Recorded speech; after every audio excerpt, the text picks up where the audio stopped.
Hello. Hey. Welcome to the craft evening for Gothtober, where we will just be crafting and chilling and chatting while doing so. It's very sort of our chill live shows. So thank you for joining. I've got 3 guests who will be joining us tonight at various points in the evening. Only one of them is here with us right now, the one and only Hannah. Have fun. I will. Do you want to introduce yourself, even though probably everybody knows you? Yeah, I'm pretty sure you'll know who I am, but my name is Hannah and I am one of the co-hosts for Gothtober, and this evening, I'm going to do one of two things. I'm either going to do... Bye, Zach. He said bye to me like 8 times. Just leave. Just leave. I've got my headphones. Oh, for God's sake. They're there. Thanks, Hannah. You're welcome. So I'm also Zach's mum, apparently. Bye, Mum. Anyway, I'm going to do one of two things. I'm either going to do a Lord of the Rings collage thing that I promised Lizzie like a year ago, or I've got a bit of perspex that I kind of want to turn into like a spooky stained glass window type thing. We shall see. So. That sounds like it could be good. Excuse me. Hello, everyone. Bye, Zach. I was going to be really creative and draw my monster, but the evening has come. I am unprepared, so I can do one of two things.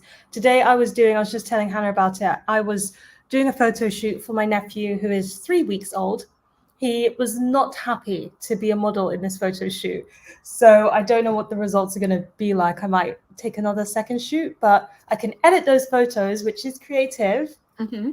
Or I can start creating thumbnails for all these videos that I have filmed and have not edited and uploaded yet. So you got options. I've got options. I can thumbnail or I can edit photos. Lord of the Rings collage.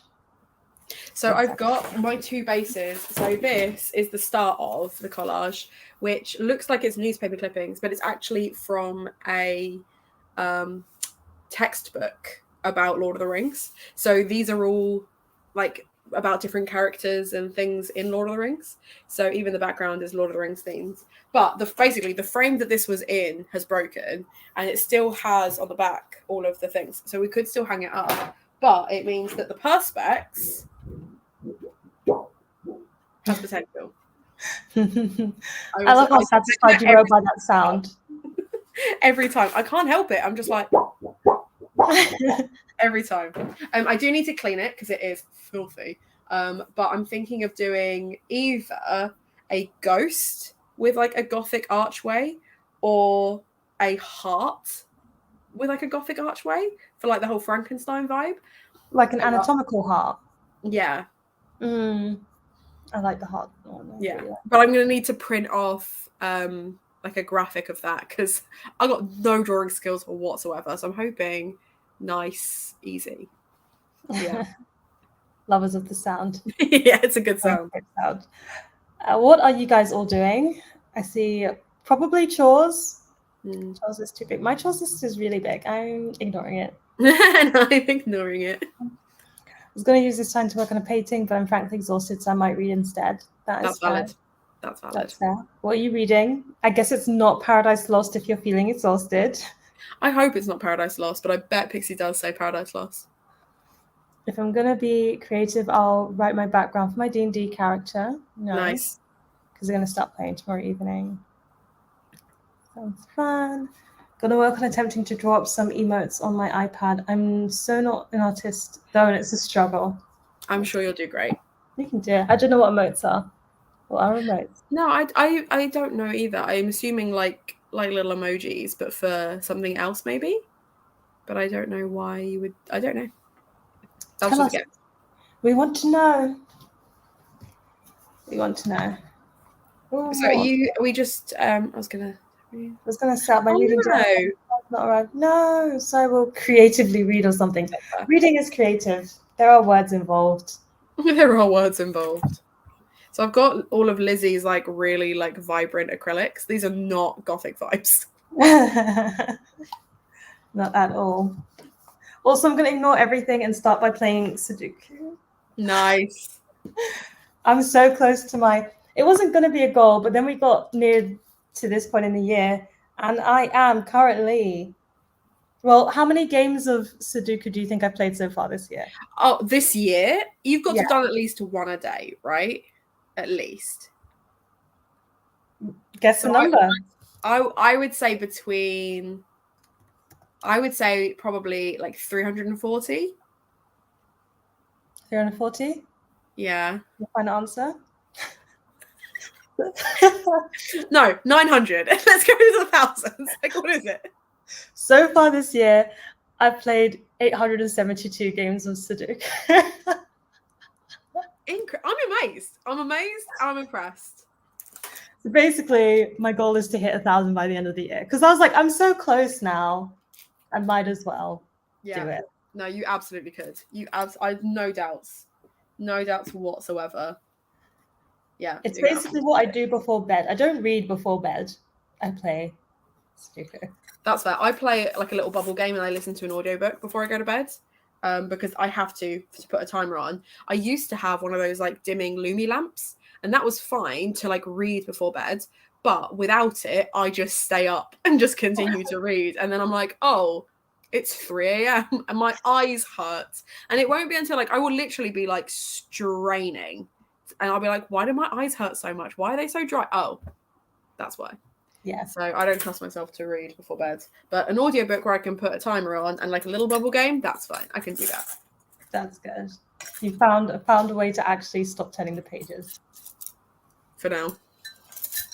Yes, Twitch emotes. Custom Oh, emotes of course. servers. Yes. That makes sense. I'm going to catch up with my reading journal. Maybe I'll do some colouring in later. Haven't done it in over a year. Well, if you do get back to it, I hope you have fun with it. Hope you have fun. Pixie's going to choose a book. It's not yet ready to revisit Paradise Lost this year. Good. No, I have yet to revisit Paradise Lost this year, but not tonight. Maybe it's time to try the Monster Romance. Doesn't take too many brain cells. It doesn't. I say this as if I've read many Monster Romances, but I still think my darkest romance is BDSM romance. I haven't written to Monster yet. That's fair. I don't think I have either. I see them all the time, but there's nothing that like draws me to them. And the problem is I don't want to have to wade through loads of crap ones to find a good one. But the ones that people talk about just don't interest me at all.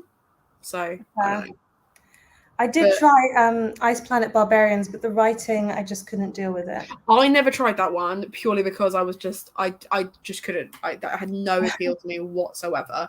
Turns out I'm not going to be crafting. I lied because Horatio has decided this is his now. So he's just going to sit there and take up all the space. What was I going to say? Oh yeah, Ice Planet Barbarians I got on a free deal, so I was like, why not try it? Because now it's free, but it still wasn't the best. Thanks. It's the only thing with numbers I can literally do. Everything else, it doesn't work. I do the Wordle every day and I do the connections every day. Do you do those, the New York Times ones? I never got into Wordle. I love a link. It was actually so funny. There was someone at work who I really like her. She's lovely, but I was just struggling to find a place to connect. And she got talking about Wordle kind of before it became a trend. Mm-hmm. And I was like, okay. And I just started talking to her about it, never having actually done it, just seen everybody else talk about it. Mm-hmm. And every day she'd come and talk to me about Wordle and the word that she'd solved. And I've never played it, but we'd still talk about it. It's quite fun. I like it because it's problem solving rather than like I have to know loads of words. I always start with the same word. You will find like when people get really into it, they will do one of two things. They will either do the same words to start with every time, or they will mix it up in a hopes of just getting lucky once, which I find really funny. I always do the same word first, and I always do the word adieu because it's got 4 of the 5 vowels in it. So I'm like, once I know which vowels are where, the rest of the words I can put together. That's fine. You've got a strategy down. I have. And if I get nothing from adieu, I then do proxy because it's got the other two. Yeah, that makes sense. It's actually hard to play Sudoku and do this at the same time. Not going to bed, this is also a solution. I think other mums can relate. My sister feels this right now. Game and audiobook before bed. Right now it's I Love Hugh. Oh, cute. Can I audiobook while making? I can, I can. I'm much more music girly over audiobook girly, but every now and again I listen to an audiobook. I actually recently listened to one which was Not Alone by Sarah K. Jackson, because I was like, if I don't love it, I'll audiobook it to finish it. And I did that because it was worth finishing. I know good ones. I can't remember what this was. Oh, this is the Monster Romances. Oh, yeah. Drop us any recommendations. Maybe, yeah, maybe you should. I think the other thing is, this is more of like a this year problem, is I don't really read on a Kindle anymore. I don't have my Kindle anymore anyway. I could read on my iPad. I don't. I tend to use it for games more than anything. And I don't like reading books on my phone. A lot of them are either ebooks or the paperback or hardback is unnecessarily expensive. Yeah. So I don't want to have to buy a proper copy to then get it onto my TBR. If you've got any audio ones, Ali, that you would recommend to me, I don't mind listening to any kind of erotica on audio. And like, I will straight up just be doing admin. Like, I'll be doing my tax stuff, and then I'll just have that on in the background. And I'm just like, this is normal. This is how I live my life. Like, nothing on my face, no expression. Yeah. Couldn't be me. Anytime, like the smallest hint of sex, I'm like, stop. Where's the physical book? I can't listen to this. Not in my ears. No, thank you. I just need it. I need it here. I need it where it's safe. Exactly. It's really funny though, because I like erotica does not bother me. Like whether I'm reading it and so, like I used to do when I read Desperate Measures, I did it as a video, and like sometimes it makes me cringe. But I never have like much more of a reaction than that. And actually, the more I cringe, the more I make myself cringe. So it just becomes like a cycle. So I just start laughing at it. But when it comes to like heartfelt, sad, poignant moments and stuff, that gets me every time. Every time. Cara has messaged saying they're here, by the way. Yes. Thank you. I was looking down at the Hey. Hello. Sorry for being late. No problem. Welcome to the party. We were currently talking about Monster Romance, and Ali was probably going to give us some recs. I was also going to specifically request something with multiple body parts. Oh, interesting. Which I was curious about because somebody shared a story on Instagram, and I was like, I don't actually know how that works, so I just actually want to know how this works. Mechanically. Yeah. I just wanted to say, do you want to introduce yourself and what you'll be crafting? Sure. I'm so sorry, Cara. No, it's like you guys are off and running when I show up. It's great. So hi everyone, my name is Cara. My channel is Wilde Book Garden, and I am making like nothing fancy today. I am working on a tiny decoy blanket for my cat because Lego, one of my cats, he loves to hang out with me when I'm knitting, which is very sweet, but he likes to knead all over it, which is not so sweet. Like it snags everything, and I was like, I don't want to like, I don't know, I don't want to like try and train him not to like sit next to me, which also like, who could train a cat? I don't think so. So I decided I'm gonna make him his own tiny little blankie that I will like put out for him while I'm knitting, and so far so good because I'm not even done with it and he's laid on it like 3 times. So cute. Yeah, so that's what I'm doing. I love that. Lots of cuteness. I was going to craft on this, and Horatio's decided it's for napping on, so yep. I'm just enjoying he's so goddamn soft. And like Zach does not like cats, but apparently drunk Zach likes how soft the cats are, because he'll come in and he will just scoop, and it's like, oh, okay. Isn't he also allergic to cats? Yeah, he is, big time. But he hasn't had like a reaction in weeks, so I'm like, yeah, he's finally just got over it. Yeah. Usually the solution is just to move it. I'm playing Sudoku right now, but I will be editing. I think I'm going to edit. I did a baby shoot for my nephew today, and I'm going to edit those photos. I think this is the monster romance plot, like Pixie saying that she wouldn't have tried monster romance. It's good to push you out of the comfort zone. Wow, table wheels. Mm-hmm. Is It's your table? actually, yeah, it's a drinks trolley. But I use it to put my laptop on, especially when I'm filming, so that I can just like. He's just like, you're moving him all over, and He like, literally I don't doesn't care. Like, you've never seen a care with fewer cares to give. I'm trying really hard not to swear. I know I've already sworn. I'm trying really hard not to because it's your channel, not mine. You're allowed to. I don't swear on my channel, but other people can swear on my channel. Horatio has clearly had enough. He's dead. I think like this is it. Sorry, my cat has passed away. Like literally, those eyes are closed. Oh my gosh, he is so chill. Well, he has to live with me. I mean, like we can't both be highly strung. That's right. Tamar only reads on phone for uni because I have a lot of terrible PDFs to read. PDFs are painful to read. Anything steamy makes me just look at the story disgust until it's over. I think a lot of people relate to this. Decoy blanket, high level crafting strategy. What are you reading? The Luminaries by Susan Dennard, and I'm really enjoying it. Started yesterday and I'm at 70. Wow.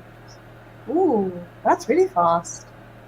The Luminaries. Oh, this is the new fantasy, the one that's not part of the Truth Witch series, right? Yeah. I've got the Illuminate copy. It's really pretty, but I have no idea if it's going to be for me because I DNF'd Truth Witch. So unfortunately, I did too. But we have a Truth Witch fan in the room. Sorry. No, you're fine. I totally get why it's very hit or miss. So to be fair, I'm really tempted to give the sequel a try because the mistake I made is I read Serpent and Dove, hated it, and then I read Truth Witch. And when I tell you, the openings of those books are beat for beat the same. Mm-hmm. Like the way you've got two characters running away from something, having tried to steal something or tried to do like a heist that's gone wrong, and then more things go wrong, and then they're being chased and stuff. I was like, oh, this is the same book. And like the way it's written is so similar that I think it just made like mentally I was just like, no. Timing is such a big factor. Yeah. I think if I like the Luminaries, I'll go back to the Truth Witch. I'll give it a go. Yeah. I think from what I've heard, like, the Luminaries is, like, a little bit more kind of, like, spooky. Like, not, like, super spooky, but, like, a little bit of, like, atmosphere, which I think is more your vibe anyway. Mm-hmm. Do you think you'll try it? Yeah, I think so. Yeah. Yeah, I actually own it. I'm definitely gonna read it because, like, I have been really enjoying the Truth Witch series overall. And so even though I'm not usually like I don't know even what genre you'd call it, like paranormal sort of, like that's not something I pick up super often, but like I like her as an author, so yeah, definitely gonna try that one. That makes sense. Let's see. Horatio is fulfilling the no thoughts head empty prompt for the readathon as we speak. That is his life. To be fair, though, I said that we're not highly strung. I had to pay £500 this week for him to get X-rays because I thought he dislocated his shoulder. But he's okay. He hadn't. He was just being extra. Oh my god, yeah. So like he was literally like it was sat like this, and I was like, cats like because the way their shoulder blades are built, it's almost impossible for them to dislocate a shoulder. But my brother has dislocated his shoulder before, and I know that if they do dislocate their shoulders, it's very easy to then re-dislocate. And he's not even a year old yet. So I was like, do you know what I don't want? I don't want to be paying for him to have physiotherapy for the rest of his life. So I was like, okay, I took him to the vet. The vet said that he was fine, but then he was getting his castration and chip this week anyway. So they then put him under sedation. When he went all floppy, they were like, oh, his shoulders are clicking. That's weird. We're going to do an X-ray. And I was like, and how much is that going to cost me? And they were like, £500. I was like, okay, please. And he's fine. Like, everything is fine. Like, they were like, we can't find anything. We've sent this off to a specialist. They can't find anything. He's just extra. And I was like, great. I firmly believe that pets just like you to spend money on them sometimes. Like they're like, I'm feeling a little under the weather because I haven't been the center of attention enough, so I'm gonna act like I'm sick. I actually, one of my cats has like, I swear she's like faked a limp before. And she's fine. Like the vet has her like walk on the examining table, and she doesn't. She doesn't limp. Like she's okay. She was just being dramatic. He just wanted your attention. Yeah. I love that. Well, I'm glad he's okay. He's fine. He's fine. Charles Wheel chose the most unhelpful thing for me, so I'm just going to spin again. That's a vibe. Spin again. I love that you've got a chores wheel. Like, that's amazing. That's very similar to Unseelie as well. I really wanted to like that book. R.I.P.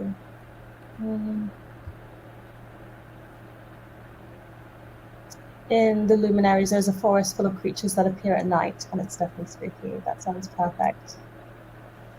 Perfect. Was it a bookshop they went to, but current tall paperbacks are just too expensive here. That's fair. Speaking of books, what have you been reading lately for Gothtober? Anything you can recommend?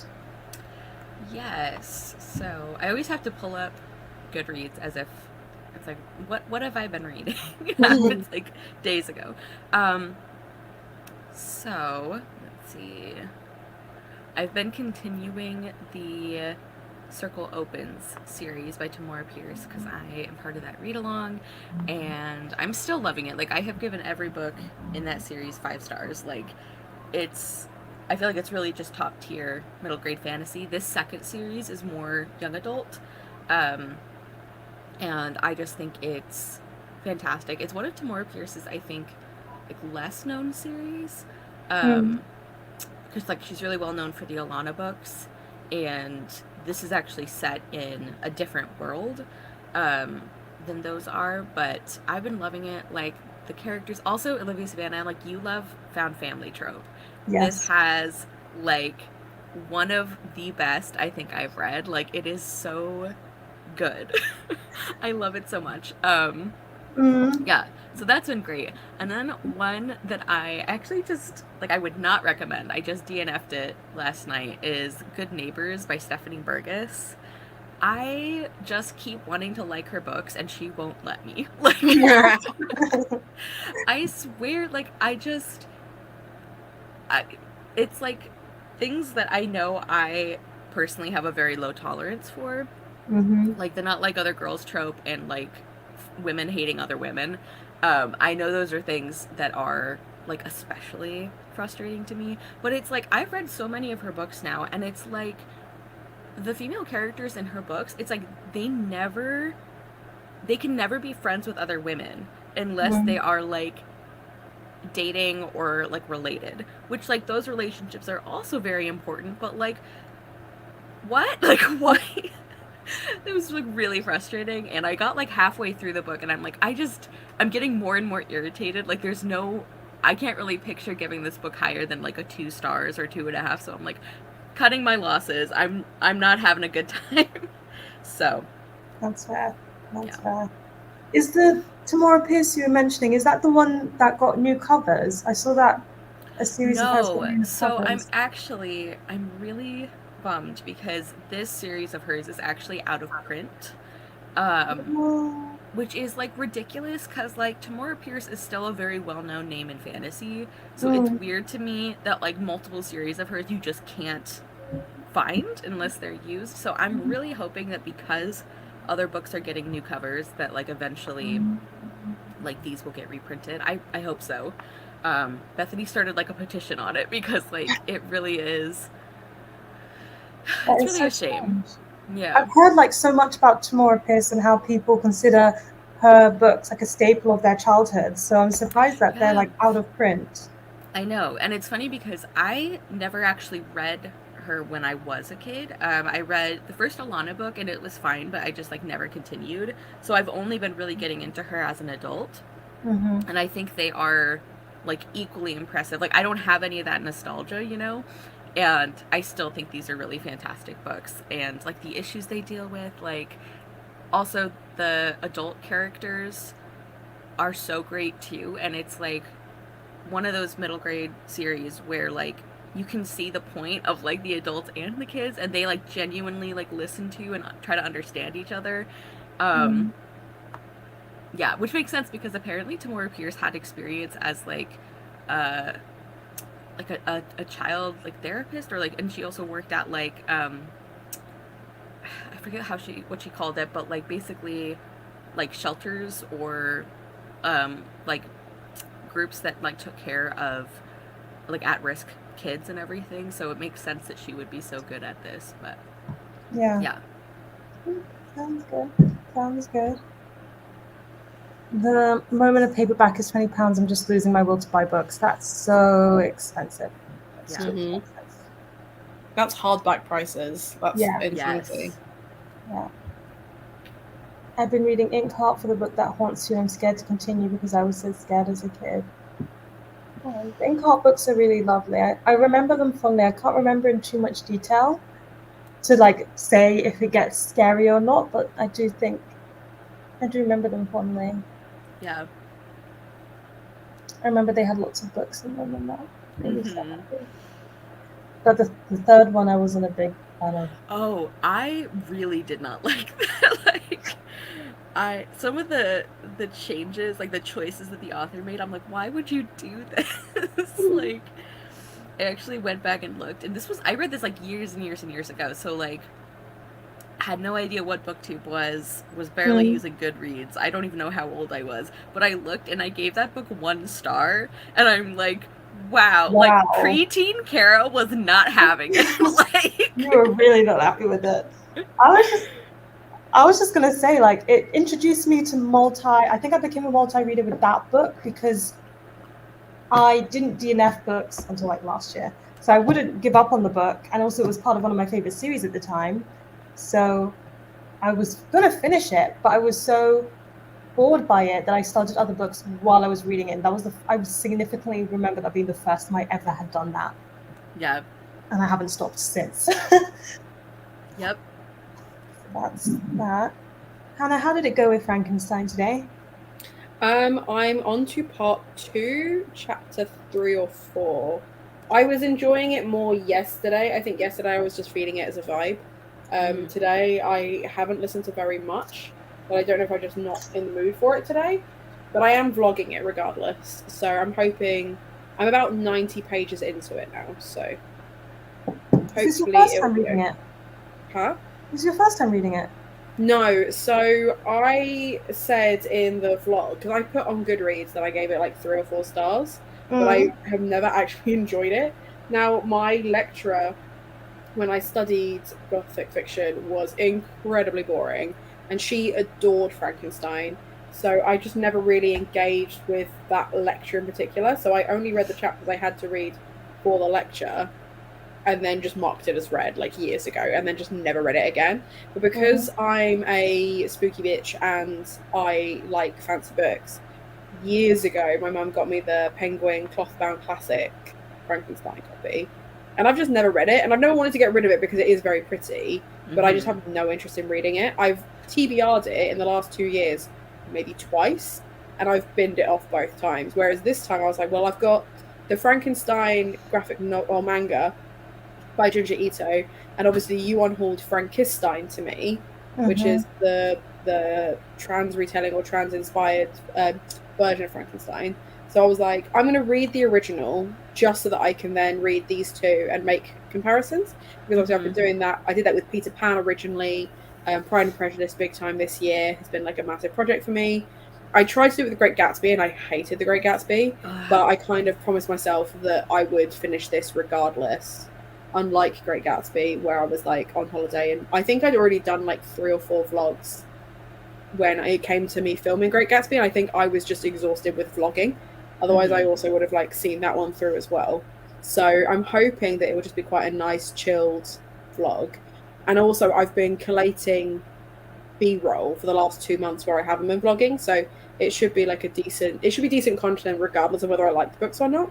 So I'm going to finish it regardless, but I've still got about 120 pages to go. People have already died. that's already happening. It's fine. Like, I think yesterday I was more in the mood for a classic than I am today. Today I'm more in the mood for something a bit more fast-paced and YA-y. Well, and Yeah. Victor Frankenstein is just such a dumb bitch. Like, it's really... Yeah. Like, Frankenstein is one of those where, like, I recognize and admire what Mary Shelley did for literature. Mm-hmm. Did not, like, hated Frankenstein. Like, it is probably my least favorite of, like, the monster classics. But I recognize its value. I don't know. Like, I'm very curious to hear what your ultimate thoughts are, Hannah. That's fair. Because you really like it, don't you, Olivia? Yeah, I know, I'm sorry. Just to add to the mix, I adore Frankenstein. I think it's great. It was interesting because I was actually watching someone review it today, and I was saying how I see Frankenstein. Somebody was like, we know who the real monster is. That's not the question here. And I don't really read Frankenstein for that. I also read it for like the themes of beauty and love and nature. But I do love it as a monster classic. Yeah, well, at the moment it's just very like philosophy heavy and talking about talking about like the whether they should have done this. You know, the fact that he got so caught up in his own philosophy of life and death that he may have made a mistake. Yeah, my sister loves Frankenstein as well, but it's really funny because we both can't stand Victor, and my sister will be like, he's not even an actual doctor. He dropped out to make his little monster boy. Like, he didn't even... I do hate Victor, though. I think that's valid. I just love a little bit of philosophy in my books, so more reason why I love it. Hi, Amy. How are you? Hi. Yeah, I'm good, thank you. Just got my little boy to bed and dashed down like I tend to do at this time of night, so all good. We are currently discussing Frankenstein as a book. Do you love it? Do you hate it? Where are you? I have DNF'd it a few times. I always thought I'd really enjoy it, tried to read it, got up to a point and gone, oh, I'm not into this, and I don't know what it is. I think I have a slight disengage with the whole premise of it. Like, I don't know just how outlandish it is. My brain goes, nope. Like you said, not a medical student. Like dropped out medical student manages to build a body and it wakes up. Like, I don't know, there's something in my brain. Like, me with vampire stuff, I love Dracula. I love gothic stuff like Rebecca, but this one for me I haven't managed to get into yet. I do, it's on my list of things I want to try and read. Yeah. And like, I love the story, like somebody's mentioning Mary Shelley, the original Goth girl. I love the story of how she came up with it. I read a book, oh gosh, I wish I could remember what it's called, a YA book about Mary Shelley. And it kind of was about her life and talked about that night where she came up with Frankenstein. I love all that. Invented the sci-fi genre as just in one night they all just sat talking about these amazing stories they were going to write. But yeah, I think one of the reasons, because I also do really like some of the thematic discussions in Frankenstein. I think one of the reasons I have such a negative experience with the book overall is I just find Victor absolutely insufferable. Like, and I know that we're not necessarily supposed to like him or think that he's making good choices, but it's just like all of the bad things that happen to other people because he's stupid. And it just keeps going that way. Like, he just, I don't know, like, it's just him being like the vehicle for the story is just like too much. But that's kind of the point, isn't it? Because like the whole thing starts because he meets this guy out in like the snowdrifts of Atlantic or wherever it is that they're traveling from, and he's like, yeah, I really want to be like this really cool scientist, and he's like, no, you don't. Learn from me. I am stupid. Like, yeah. So I quite like that. My rationale every time he does something, and then he'll be like, and of course you need to learn from this mistake, and I'm like, there it is. He's like talking to that guy again. I quite like that, and I also like that it has that kind of very classic ghost story vibe of just like, let me tell you a tale of these awful things that happened. Yeah. Because I'm also currently listening to as an audiobook The Ripping Tree by somebody Jebel, which is an Australian historical fiction about like a group of people that live at this really gorgeous mansion in Australia called Willowbrae that has a really dark history, and they're like talking, but again it's like, gather round children and I shall tell you a tale of when this house was awful, and like but then it like cuts to this main character who has only just arrived there and everything's bright and lovely and not sinister at all, and I'm like, it's all gonna go horribly wrong. Yes. So I do quite like, as a trope, I quite like that of like, let me tell you a ghost story. Let me preface that this is going to be terrible things are going to happen. You know? Yeah. I quite like that. That's nice. Yeah, I read Dr. Jekyll and Mr. Hyde recently for the first time because I read The Society for Soulless Girls, and I was like, I need to read the source material and see how they compare. And that does a similar thing that I really appreciated, that it's sort of found footage, but like mixed media way before the concept even existed. And I was like that kind, like with Dracula, I love the fact that it's just a mixture of it's mixed media. Yeah, it's like one of the original like mixed media books. It's so clever. Yeah, like and also news clippings and radio it's very clever. Yeah, and to be more fair to Victor Frankenstein, Jonathan Harker is also kind of a dumb bitch. Honestly, if Mina wasn't there, they'd all be dead. Yeah. Oh my gosh. Definitely. Yeah, and I guess that's like, Mina's allowed to like have such a more active role in the story, and thank goodness she's making some of the decisions, because otherwise like R.I.P. Jonathan, like it would not have... It's one of my favorite things about Gothic fiction as a whole, is that Gothic fiction, in a really very pro-feminist way, makes everyone equal in their dumb bitchery. Like, it doesn't, their gender does not matter. Yes. Someone will do something hella stupid, and it's usually a guy. Like, it's usually a guy does something, and then the women are just like, and you think we're damsels, you need saving. Jonathan is the damsel in distress here. Like, it's not Mina. It's not Mina. Mina's like doing her best. Like, she's solving crimes. She's doing all sorts. It's not, it's like the precursor to YA, isn't it? That you know that the characters are going to do really stupid things just because of plot. Like, let's go to the abandoned arcade that could potentially get cut off from the sea. What could happen? And you're like, don't do it. Just don't go. You get a mysterious letter from somebody, just ignore it, put it in the bin. Do you know what? Okay, adult mysteries, though, when they're like, I have very important information about the murderer. I'm going to tell you tomorrow morning. And it's like, guess who got murdered? Again, like, so I watch a lot of, like, crime, like murder mysteries, like Midsomer Murders and things like that. And the sheer number of times they'll call someone and they'll be like, I will tell you when we meet. Just say it now. You're not going to make it. But for plot, they have to. But to be fair, it's one of the things that I really, really liked about A Good Girl's Guide to Murder is the fact that she has, like, this dossier on everything. She keeps every conversation they've ever had. She has, like, loads of information. So when someone's like, I have this thing, and she's like, cool, let me get my tape recorder out. I'm going to write everything down. Like, we're going to work this out. And then she starts getting, like, creepy letters from someone, and she's like, and I'm going to take this seriously. Like, and just, like, handles it. And I'm like, yes, that is the kind of heroine I like to see. Yeah. None of the characters in horror films seem to possess brain cells. They really don't. Not unless their names are Sydney, for example. Then they do. Yeah. Then they do that. Few of them do. They tend to get more interesting. Yeah, they're about dumb bitch representation. People do urban exploring. That's true. Yeah, that's true. that.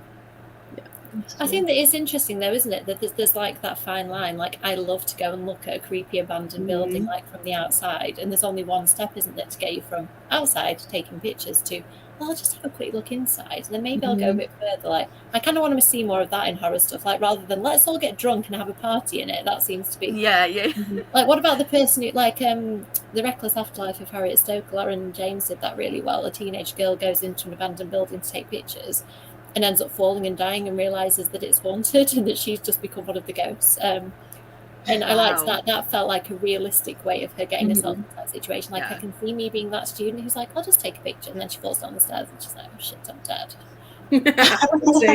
Oh man. Wow, yeah. To be fair, I did live in a house where in the basement there was a hole in it, and you could fully go in the hole and crawl around the underbelly of the house. And I did not do it, but I was so tempted every day that I lived there. And it was only like horror films that were telling me, horror films and the existence of foxes in the UK, that made me think, maybe I shouldn't do this. Yeah. We've got like a really nice like wrought iron type bath upstairs, like a really nice one. And anytime I have a shower or bath and there's no one else in the house, I'm like, I need to know where my effects are, because apparently, like, that's how my horror film will start. It's the classic shower scene. I'm going to be in the bath by myself and I'm going to die. Like, and I'm like, it's so silly, and I know it's an intrusive thought, but I have it every time. Yeah. The worst part about that is you're naked as well. Like, you've got to So run. vulnerable. So vulnerable. Yeah. There's like a commercial, and I don't even remember like what brand or like what the point of it is. So arguably not a very good commercial, but it's hilarious. It's like the point is that like sometimes people do like stupid things or whatever, and it looks like the setup to a horror movie, and it's a bunch of teenagers, and they're hanging out by the abandoned house, and they like hear like a scary noise or something, and they're like, let's all split up and go investigate, and then like the next scene they're like, oh no, let's go hide behind the chainsaws. Like, it's really funny. And like the like murderer just like stands there like, you guys are dumb. Like, it doesn't even it's funny. It doesn't add up. Okay, I'm scrolling back. We skipped over so many things, but we were talking.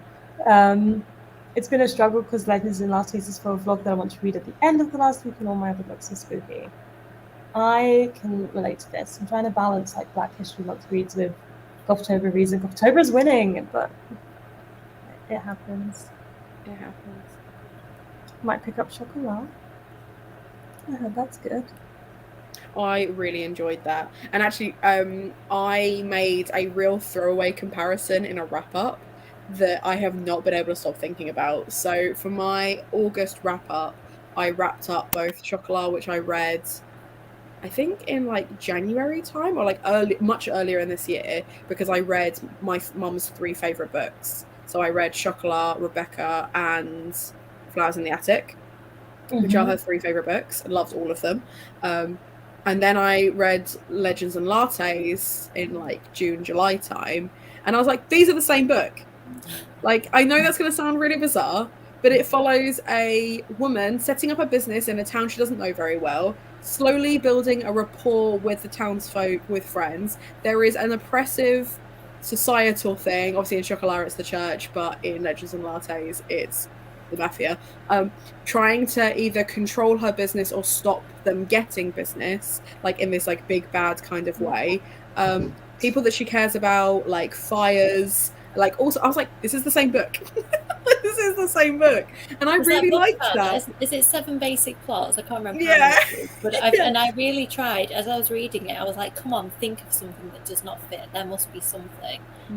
I might reread it actually and see, because there's certain books that I've read recently, like I reread Anna Dressed in Blood, and still, even though it came out 13 years ago, I was like, I don't think there's any other books like it. It's just really unique, and it kind of bridges between lots of different genres. But there's not many books where I feel like that I read it and I'm like, oh, this is like nothing else I've read. I love that. Like, usually I can think of some comparison, but yeah, the fact that all 4 of those came together, that's kind of and weirdly, that must be what your mum likes, like maybe without even realising it. That's just her exact specific niche. Yeah. Well, I think Rebecca has always been one of her favourite books. Flowers in the Attic she read as a kid, and she gave it to me when I was 13. Traumatized me. Oh my gosh. Because to her that was a children's book, like it was marketed as a children's book. Yeah. And like I still to this day, I'm like, Mum, I'm 30 and I'm still traumatized by the fact that you gave that to me when I was 13. And she's like, yeah, but it's a really good book. And I was like, yes, it is a very good book. It is not something I would recommend to children. Yeah. But she's like, it didn't do me any harm. And I'm like, let's not get into it. But yeah. And then Chocolat was the only one that I was not familiar with, so I'd read the other 2 before anyway. It was more of like a reread, and Chocolat was like new to me, but I know that my mum's a massive fan of like Joanne Harris in general, so I thought I would give it a go, and I was annoyed at how much I liked it. Yeah, I really like Joanne Harris's books. I haven't read all of them, but I went to an event once where randomly Joanne Harris was there. It was in Haworth, I think, and we sat and watched Chocolat with Joanne Harris, and she talked to us about it and like the process of her book being made into a movie. And I got to meet her, and she signed it and stuff for me, and it was like, it's really surreal now to think of how big she is. I don't think back then she was like, I think that book was popular, but it was really amazing. And I chatted to her about how I wanted to write books and stuff, because I was really young then, like not ready to write a book or anything. She was really encouraging, and I can remember the authors that didn't try to shut me down. Like I met one called Gervais Finn, who told me I was too young and inexperienced to write a book, and I needed to like come back and do it later. And I was like, oh, okay, I'm going to do it anyway because you said that to me. Yeah. So I remember the good author experiences I've had, the ones who made me want to do it, not who made me think, oh, this isn't for me. No, they're really important. One of my first lecturers was Jess Kidd, who's a Canongate author. Okay. So she did a couple of really gothic books, but her book, The Night Ship, is with Canongate. And she was lovely. Like, she was really like encouraging and stuff. She will not remember who I am. Like, the amount of students like that, because it was like an undergrad thing, so there was like a good like 80 of us in that class. But I just remember, like, in general, she was really, really positive. And we used to do these like writing, like basically like flash fiction tasks as part of like the workshops and stuff. And she always, like, she made a point of like always picking my group last, like whatever it was we'd worked on. She's like, because I know you'll be funny. She's like, whatever, however depressing everyone else's stuff is, yours will be really funny, and I need the boost at the end of the lesson. And I was like, I love you. Like, this was great. Yeah, Jess is lovely, and all of her books are Canongate actually. She's They are all, oh, cool. Love her. Does anyone remember the Chocolat film? My mum Yeah. told me not to watch it. My mum was like actively like, do not watch it because the book is better. But the film changes too many things that are actually quite important to like the themes of the book. So I just haven't bothered. Plus, it's Johnny Depp. I don't know if I need to watch young Johnny Depp in more things, you know. Right. Yeah, I they are watched really it. different. I mean, I watched it pre anything controversial about Johnny Depp, so I was able to go into it without thinking that. But yeah, I don't think I've probably watched it since then actually, but I did enjoy it. Yeah, I watched it. I've actually watched it a few times, and it was also before everything happened with him. But I've never read the book, so I didn't have like anything to compare it to. So I enjoyed the movie. Like, I mostly enjoyed the movie like for itself, but I can definitely. Yeah, I have a feeling I know some of the things they changed, even though I haven't read the book. So like I can see that. Yeah, that's fair. The thing that my mum gets really mad about is the fact that the antagonist is the mayor rather than from the church, because the whole point is that her chocolate shop is directly opposite the church. So people go in, they confess their sins, they do their penance, they do their mass, and then they walk out and go and have a very nice decadent hot chocolate, and like they don't feel as guilty. And the main character, the priest, is very, very angry, and he's a very, very bitter person. And what I liked about it is that's not a reflection on like Christianity as a whole, because he visits his whoever it was that was like priest before him in an old people's home, and basically talks at this guy and is like, I know you would say that we should just let them enjoy themselves and we should just let them live their lives, and I know you would say that this isn't a bad thing, but it is a bad thing. And it's clearly like his problem. Yeah. But it is the fact that he has this very kind of like overt dislike of anyone actually feeling joy. Like he's just like, everyone should be miserable, and that he roots that in his belief. So for my mom, that's really important, because for the chocolatier, I can't remember if her name's like Vignette or something like that. It's like very, very beautiful, like French name. She has quite like a spirituality with her chocolate, and like there's a real like good witch vibe to it as well, where she will kind of actually another similarity to Mirror Season, which is a Latinx book about a young girl who works in a bakery who knows just by talking to her. Yes. I love that one. Yeah. It's so good. But like, you know how like she does that thing where she'll just know what it is you want before you order it? Mm-hmm. Or like she's like, you don't want that, let me give you this. That's very much what she does with chocolate. So she'll be a case of like, these are the things that you want, and it's like the exact thing that they're after, but it's a far more like spiritual thing. So that's quite important as a theme in that book, is the fact that she leans heavily into like the spirituality of people. Like she believes in God, but she doesn't go to church. Whereas he is very much of like, we're going to sit in a cold, dusty church and you're going to be miserable because that's what you deserve, kind of like mixed to it. So changing him to the mayor doesn't make any sense, because the mayor would want a business there. It would want someone to do well. And he has no reason to be I don't know. So for my mum, it doesn't work. It's weird too, because like I mean, from what I remember of the movie, it's like, yeah, they made him the mayor, but a lot of his like motivation and everything is as if he's still the priest. Like, so, yeah, that's weird. Like, I wonder if that's a Hollywood thing. Like, this religion angle might make people upset and be very interesting and kind of controversial. So let's take it out completely. Yeah. Yeah, I really think it is. Because I think books, I don't know whether readers tend to be a bit more kind of understanding of stuff like that and willing, I don't know, because you can read different things between the lines when you're reading as well. Like you might read different stuff into the religion, whereas if it's kind of really explicitly on screen, maybe it is a bit like hits a wider audience and kind of hits you really visually, so you can't argue with it. And Hannah, like you were describing, like it is more nuanced in the book anyway. So like they wouldn't have had, like if they had kept him as the priest instead of the mayor, they still could have had like a more full picture, you know, like it just, they made the job harder when it didn't need to be. I suppose we don't know what was going on in the news either, because I've heard stuff like that happening where like some current event has made them go, oh, we need to change this book, like, you know, particularly around like terror threats and stuff like that. If a book alludes to anything like that and it's been made into a film, like they just take it out because they don't want people to draw, you know, links to reality. So I don't know, I'm just speculating, but I do find it really interesting that they took out the main central conflict.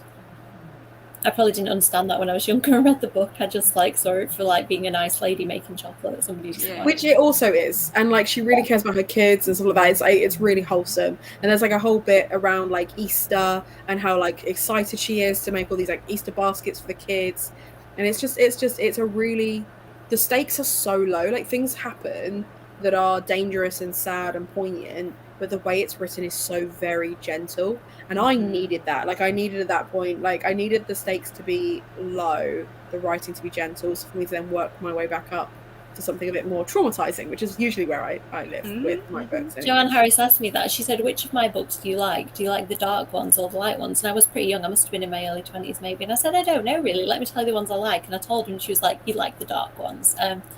So, because Chocolate isn't my favourite of hers that I've read, and I listed a few others, and she was like, yeah, they're the kind of darker themes, have a bit more bite to them, I think.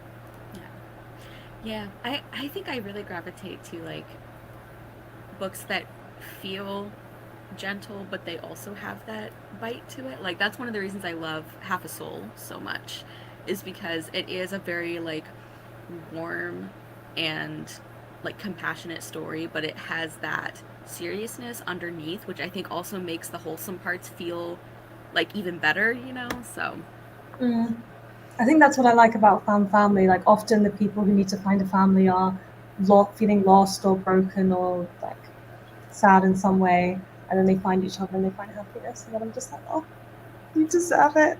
You deserve it. Yeah, because like I mean, like Chocolat has like some really dark themes, so it has domestic violence in it, it has racism in it, it has like a xenophobia, arson, like there's all kinds of things going on, but I think it's that kind of like the broken but we're putting ourselves back together thing that is just so wholesome. It's so wholesome, and like I really like that. But I do it's really interesting because like I've been reading some really dark books recently and I've been thriving. Like these characters are unhinged. It's great. Yeah. Totally varies with me. I feel like if I read a couple of books like that, I have to cleanse my soul with like something really warm and light and kind of rejuvenating, and then I can read palate cleanser. Yeah. I'm the same. But I'm reading a few bits at the moment, but I'm not really committed to anything except the Frankenstein at the moment. I started The Daughter of Dr. Moreau because I need to get to page 80 by tomorrow afternoon. I'm currently on page 13. It's a little while to go, but I'm enjoying that. And I've heard really mixed things about that one, so I'm intrigued to see what I'm like with that one. I loved it, but I also am not like a sci-fi person in general, so I can see how if you are, you'd be disappointed. I see. See, I'm not a sci-fi person naturally. I do like a sci-fi. I like a sci-fi more than I thought I did. I'm really tempted to do a video where I basically talk about all the times that I have lied on BookTube, because one of the things that I said a lot at the start of my BookTube career, and even like earlier this year, is I don't like sci-fi. Because my natural instinct is to be like, I don't like sci-fi, and then I'll sit there and I'll think about it, and I'll go, quite a few sci-fi books. I'm like, Red Rising, loved it. What was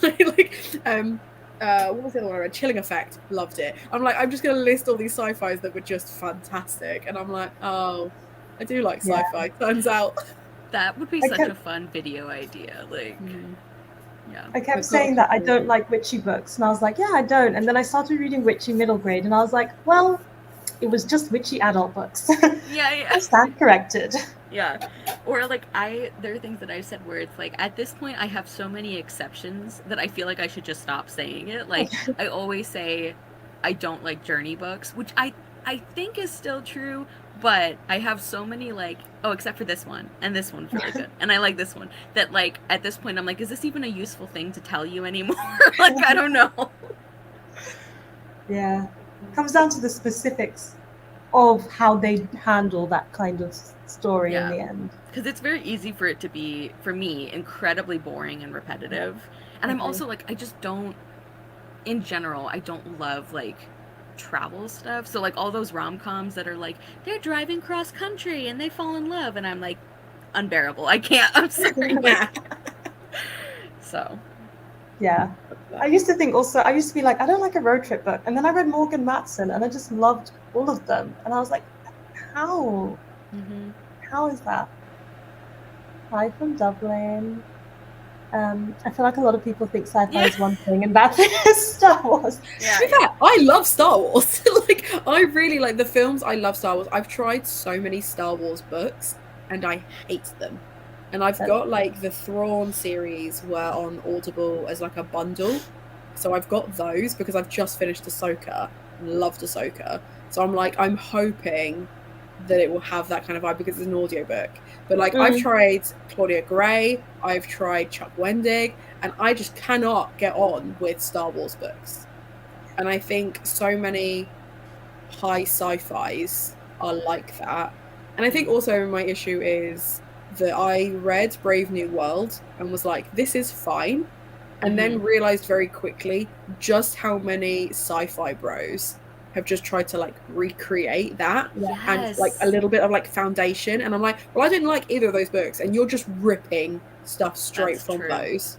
So, but I think whenever someone says they don't like sci-fi but they want to try it, it's just like find what you already like and then go that way. Like if you like fairy tale retellings, try the Lunar Chronicles. It is technically sci-fi. If you like a dystopian, try something that's that. Or I don't know, there's so much sci-fi. If you like fantasy, like the 5th season is good because it's basically a sci-fi fantasy blend. Like just try sci-fi that's not by white men. Just try something by women, by black people. I think that's my mistake. I think like I put someone shared like what opinion is going to get like this response, and it was like the swords to the neck thing. The Tangled, yeah. It's like what sci-fi opinion is going to get this response, and I was like, not like anything pre-90s sci-fi, not good. Like I just don't care for it.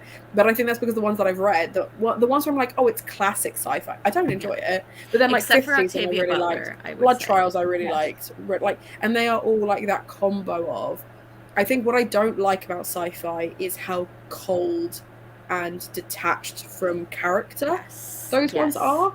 So if I can find something where it's a character-driven sci-fi, that's where I'll be. The Martian. Well, actually, that's I loved Martian, Project Hail Mary. I've got Artemis I need to read. Loved it. The Martian is great for character, but it is quite science heavy. So if you don't like that, I don't recommend that. Yeah, I didn't mind the science heavy. It was just, I think for me, it's like the detachment issue. Yeah. I think one of the things that I struggle with a lot of sci-fi is like, understandably, a lot of sci-fi authors assume that if you're reading this, you like space, like you are interested in that, and I am not. I do not enjoy that. So like I like the sci-fi where it's like, yeah, we're in a spaceship, but that's really not the point. Which is like, I don't know, not like sci-fi light, because I don't like that as like a description. You like sci-fi, just not space opera. Like, well, it doesn't have to be like. Except that I love the Lunar Chronicles, but I think it's because like, yes, they're in space, but that's really not the main point. But maybe also you would like Earth sci-fi, where it's really more like ground-based. Yeah. So I just recently read Doomsday Book by Connie Willis, which is. Oh, I want to try that. It is so good, but it is like devastating. Like, so I love it. A lot. Yeah, you will. It's a lot, but that one I love because it's like, yes, it is a sci-fi. Like the future timeline is set like in the future, But it really is more about like, it's a historical fiction about like grief and like ordinary people, and it's really good. It is like heavily a plague book.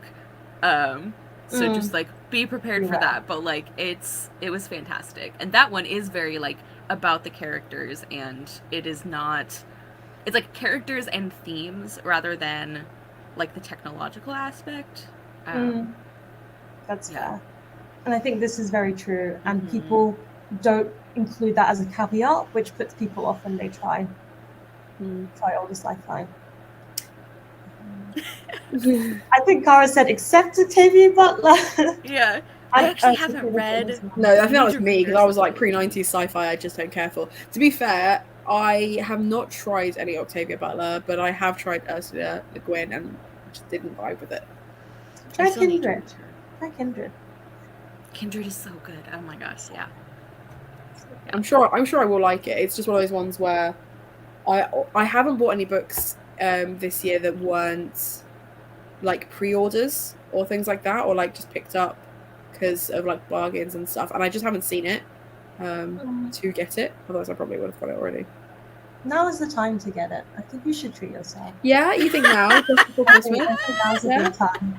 Yeah, I was thinking 1 minute past January 1st, actually. Nah, No? Before then. It's so funny. Literally, Lizzie, I've got a stack that I'm considering that is 7 books tall that I might be taking from Lizzie's 31 book unhaul. But I'm not convinced. I do want all of those. So at the moment, I'm just sat convinced there. I'm convinced for you. Yeah? Yeah. Well, maybe when I've read all my graphic novels, then I'll consider it. You said you're going to read all your graphic novels since January. I know, and I haven't, because every time I think about it, I'm like, it's too much. I don't want to. To be fair, I read a lot of graphic novels last month, and I got tired of reading graphic novels. Like, I love a good graphic novel, but I just can't read the same thing back to back. But speaking of, I read The Magic Fish, and it was lovely. Yes, it's so beautiful. I love it. I love it so much. Just wondering if a craft evening involves sprints, as I'm new to craft evening, but you're desperate to read. The craft evening does not involve sprints. It mostly involves chat as we're doing stuff, but also just feel free to like mute us, do some reading, tune back in. It's a very casual live show. Mostly we've just been discussing, and I've been waiting for photos to upload so I can edit them on this laptop, which is so creative of me. Just Well, I'm not getting any craft done because my cat has decided that is absolutely where he wants to sit, is just like on. It's adorable though, space. so it's okay. Yeah, what I might do is I've got baking that I was going to do. I've got like little peanut butter cupcake things. I'm tempted to bake. But then I would eat them all by myself because my flatmates aren't here and neither of them are coming home before 11 o'clock. So it will just be me eating by myself. But if you can leave some till post 11 o'clock, I'm sure they're going to appreciate it as a midnight snack. They're chocolate peanut butter. Hi. Hi, Olivia. We met? No. Have I got any self-control when it comes to food? No. None. Zero. Zilch. I feel like Amy might be the one of us who's actually crafting. I think she's writing. Mm-hmm. Yeah. You've got a writing face on. Yes, I am. I'm like kind of half listening and writing, if that's okay. Can you see the blue glow from my screen? I figured while you talk about sci-fi, I'm going to do some stuff because I'm like, Go for it. Plus, I'm muted because Kev's like boiling the kettle and rattling around and stuff. So I thought if I mute myself for a minute, I'm not going to have like background annoying noise. Yeah, go for it. If you gave Le Guin a chance, I can't ask for more. Do pick up Kindred though; it's incredible. Yeah, Kindred's one of those ones that it's sci-fi, but it's very nice and light on the sci-fi touch. Like, it doesn't need to explain everything. Mm-hmm. Yeah, that's not where the answers lie, and it's just good writing. Yeah, good my dad loves sci-fi, hates fantasy. He always is like talking about, like, if he reads a sci-fi book that like he didn't like as much, he's like, it's really more of a fantasy. I'm like, you can't say that just because you don't like something. But we do have a very tiny place where our tastes overlap. Like, both of us enjoy the Murderbot books. He likes them even more than I do. He like loves them. And when I was talking about Kindred, he's like, wait, it's a time travel book? He's like, I'm gonna have to read that. I was like, because he loves time travel. I'm like, I don't know if you will like it. Like, I think it's fantastic, but like the time travel is not the point. Like, it absolutely is not the main point of the story, and figuring out why it happens has absolutely nothing to do with what matters. Like, so I don't know if he is gonna read it. I'd be curious, because it's a brilliant book. But if you go into it because you're like, I want to see them analyze how time travel works, I'm like, that's not what it does. That is the exact opposite of what I would want. I Yeah. really, really enjoy the Gothtober Pleasant series, but Derek Landy loves time travel. Yeah. He loves time travel. And anytime there's even remotely a time travel storyline, I'm like, Derek, please. Derek, enough." sit down. Yeah. Yeah, I think I'm gonna have to. I mean, like it's not gonna take long. It's like a little bit of prep, and then because it's like all from a box. I'm gonna go get the box. I will show you the box that I've got. It's like a LadetteM one. Box is coming. Candles are lit. You guys are all doing the autumn atmospheres so very well. I love to hear that. You read the first Wizard of Earthsea book this year, and it was a short, fun read. I liked it. I don't think it's my favorite of Ursula K. Le Guin. Like, so far, my favorite is still The Word for World is Forest, but I do know a lot of fantasy lovers really like this series. Love the Earthsea books, read the first 4. Pretty different, but there's a through line. Barely an overlap with Dad's taste. Sometimes a bit of literary fiction books like Lord of the Rings, but in general, he reads thrillers, which I don't. Fair enough. My dad doesn't read. We don't have any overlap. My dad exclusively listens to murder mystery audiobooks. Like he won't talk about anything else. Yeah, my dad does that a lot too. That's like, I think the majority of what he reads or listens to. Yeah, Agatha Christie, Paul Temple. He loved the Thursday Murder Club. I have convinced him to try My Sister the Serial Killer and the Good Girl's Guide to Murder. Because I was like, imagine if I solved a crime, Dad. And he was like, okay, I'll give it a go. That's the best way to describe a book. Yeah, my dad reads more of the, like, he doesn't read, like, the classic murder mysteries. It's more like Jack Reacher and that kind of thing, where it's like, I don't know, it's like dude mysteries, you know? Dude mysteries. Like there is a definitive difference. I find it really interesting. Like you'll walk into like a standard bookshop and you can see the murder mysteries thrillers that are targeted to women versus the murder mysteries that are targeted to men. And I'm like, it's little things like the font style and the title, but like they're all like next to each other. But it's like, you know who these are targeted at. But fundamentally, what's the difference? They're solving a crime. It's the same story. Right. Like, yeah, I get excited anytime he like reads something by a female author. Which, like, I don't know, he doesn't like actively avoid that, but he does tend to read the like dude versions of whatever books he's reading. So I was very excited that he loves Martha Wells so much. It was hilarious though, because like I've been giving them to him for like Christmas and birthdays for the last few years, and he got ahead basically of when they were being published, and he's like, when's the next one coming out? And I was like, she hasn't released it yet, like I don't know even when it's coming out. And he's like, what? And I'm like, yeah. And he's like, what? He's like, that's messed up. He's like, they get you hooked and then they just like they don't like. And I'm like, Dad, that's like reading a series. Like you just need to I'm sorry, like you just have to like accept this. He's like, it's like heroin. I'm like, okay, Dad, like calm down. He was like absolutely shocked and appalled that there wasn't another book ready for him. I love that. That's so sweet.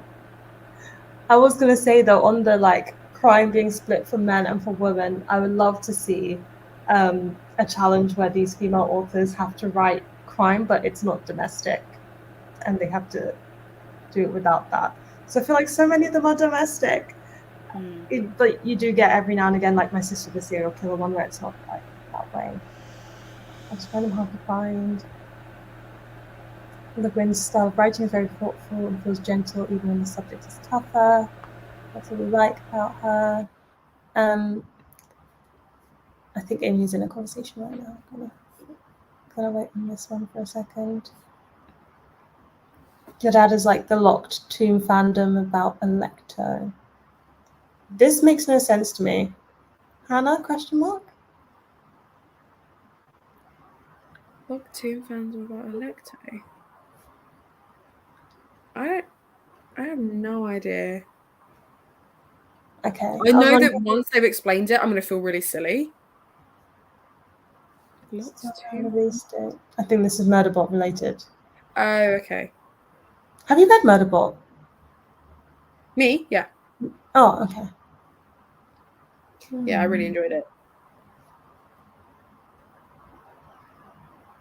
I have the first one. I'm going to try and get to it in November because it doesn't look long as well. What, the Murderbot? Mm. No, they're novellas. There's one full novel, but I think it's like book 4 or 5. I really enjoyed them. And again, it's character based because like for me, there are certain genres or tropes that I really enjoy, but in other media rather than books. And for a long time, murder mysteries I preferred as TV and film than I did as reading them. There's a couple that I've really enjoyed, like A Good Girl's Guide to Murder and Thursday Murder Club, but it's not a genre I will naturally reach for as a book. Equally as sci-fi, because I much prefer like sci-fi films. Like Firefly is a great TV series. I watched Stargate and Farscape and like all those things as a kid. Loved those. Really struggle to find sci-fi that I like to read. And pirates. I adore a pirate film. I have not yet found a pirate book that I've actually enjoyed. I struggle with pirate books. I just haven't got there. Have you read Bex Hogan's YA series, which is something like Isle of Storm and Sorrow, I think it's called? I really like those. It's like Viper, Venom, and something. They're like I've seen the covers. Yeah, they've got really beautiful like foil covers. Like a fantasy world that has pirates, and it's got all these different regions, and the pirates like travel between them. And I really liked that one. I liked the world building, and it's quite kind of. It packs a punch, like what she's prepared to do to the characters. Like it really takes you through your paces. I like that one. I also really like the Assassin's Creed pirate game. I think that's my favorite Assassin's Creed game. I've played it so many times. I need to play again. Actually, it's been a while. What was the author's name again? Sorry, Bex Hogan. It's YA, and I think it's a trilogy. Yeah, I really like those. I'm also going to get a glass of water, but there was one more question for you, Amy, which was, how's the writing going? It is going well, thank you. I'm editing Mina and the Cult. I got my edits back from my editor, so I've kind of been doing my own edits, but it's her edits now. And yeah, it's going well, I think. I'm at that point where it's like, oh, there's loads of work to do, but I know what work I've got to do. So I feel the slight panic, but it's fine. I'm sort of controlled panic at this point. Controlled panic. Yeah, ask me in a month if I still feel controlled panic when it's due in. But yeah, at the moment I'm feeling okay. So I'm just transferring her edits onto my document and like making notes about how I can achieve them. And some of them I'm looking at thinking, oh, you're right, but I don't know how to fix it yet. Fine. Mina's still going through a bad time, finding dead people all the time and stuff. She needs to move somewhere else, I think. Oh, she just can't catch a break. Imagine that. I was thinking, like you talk about, like that I've added that to my Goodreads. I was thinking, like the pirate books that I have read. I read To Kill a Kingdom, which was fine. Blackheart, which was meant to be about Blackbeard. The entire thing is about Blackbeard. Before he was Blackbeard, he's also not the main character. He's just kind of there.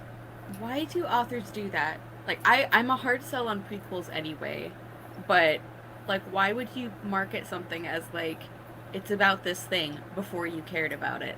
Like, it's about this character called Anne is the main character, and he has the nickname Queen Anne for her. Guess what his ship was called? And like that's it. That's what the story is. Is like all this drama that happened to this poor girl who did not deserve it, so that he could name his ship Queen Anne. Didn't enjoy that one. And then I tried Pirates by Celia Reese, but I used to really enjoy Celia Reese's writing as a teen. Could not get into that one for love nor money. Yeah. But what I really want, and I might have to write it myself because I can't find it, is a mafia-style romance, but with pirates. Oh. That sounds interesting. Yeah. Yeah. I'm not a fan of just pirates in general because, like, they're basically travel books, but on the water. Yes. Exactly. It's really got that energy of like some man talking to you about his car and like just really you're like, I don't care. I'm sorry, like I'm glad you're happy, but this is the wrong audience for this. Like, I am not the target demographic for this. Yeah. Not because I'm a girl, just because I don't like it. No, Like, I no, just your find it gender's got boring. nothing to do with it. No, it's Yeah. everything to do with the fact this is just not the vibe. Yeah, exactly. I also feel like a lot of the ones where they're like, I'm gonna be a girl who's a pirate, have a lot of the it's not like other girls things Yes. infused into them, and it just gets a bit exhausting. Yeah. Yeah. Well, and also, like, it's something where, like, okay, you could argue that because of the plot, like, she's literally not like other girls because she's the only girl on the pirate ship or whatever. But I have read books, like, I've read a Mulan retelling that I loved. So it's literally she is the only girl surrounded by a bunch of men, and it still doesn't do that trope. It is still, like, super positive about other women and about women who are not as into the, like, physical fighting thing. So, like, it is possible to do it. Like, there's no excuse. It's the one by Sherry Thomas, if anyone is interested. I loved it. And also cool, it is basically, like, so much of it is like a military book, which I also don't tend to like, but I still loved it. So I think that's impressive. That's good. Hema did not care for Our Flag Means Death. Has any of us watched Our Flag Means Death? I haven't, but I've seen many clips on TikTok, and I would like to see it, but it wasn't available for me to watch on any of the apps that I use when it first came out, so I haven't checked since then, to be fair. But I really enjoy Taika Waititi's comedy. Like, I think he, like, as a writer, I find him really funny, and the fact that it's him and what's his face? The funny guy. Yeah, but they've done, like, comedy and stuff before. They did What We Do in the Shadows together, and that was genius. Obviously, the Flight of the Conchords guys as well. Like, they're just very funny. So for me, it's that kind of comedy I don't mind. But, like, it's interesting because I expected there to be more of an uptake of piracy books because of Pirates of the Caribbean. I expected there to be more of, like, an upswing in general, and there just wasn't. I don't remember there ever being one, like, when those films first came out. Yeah. But excuse me, Elizabeth is not that kind of, like, I'm not like other girls, because even in, like, film 2, she's like, no, I'm trying to get married. I'm trying to get my life back together. I want to be like other girls. Please let me. I want to live my life. I don't want to be stifled. I don't want to be like claustrophobic. I don't want to be stifled. But, like, I would like to be a wife. Like, I'd like to have my own home. Which I think is quite interesting. But I also I would be interested to read or to watch something else that Taika Waititi has done, because I wonder if I would like his stuff more when it's, like, a straight up comedy, because, like, I've only seen, like, the Thor movie that he did, and I really did not care for it, because, well, I'm a hard sell on superheroes in general, but also I don't like, I know that, like, comedy in those superhero movies is, like, a very common thing, and sometimes it works for me, but I really don't like when there's just, like, mass death everywhere, and then somebody is, like, making jokes, you know, like, all these one-liners and stuff, and I feel like that Thor movie did that at times that I found really, like, distracting. So I think maybe I would like, because I liked the dialogue. I think I would like his stuff more when it's, like, a straight-up comedy. Because I am very picky about, I guess, like, dark comedy, or basically comedy when there's, like, terrible things happening. Like, T. Kingfisher, I think, does that really well, because the comedy is not, like, about the bad things happening. Yeah. But yeah.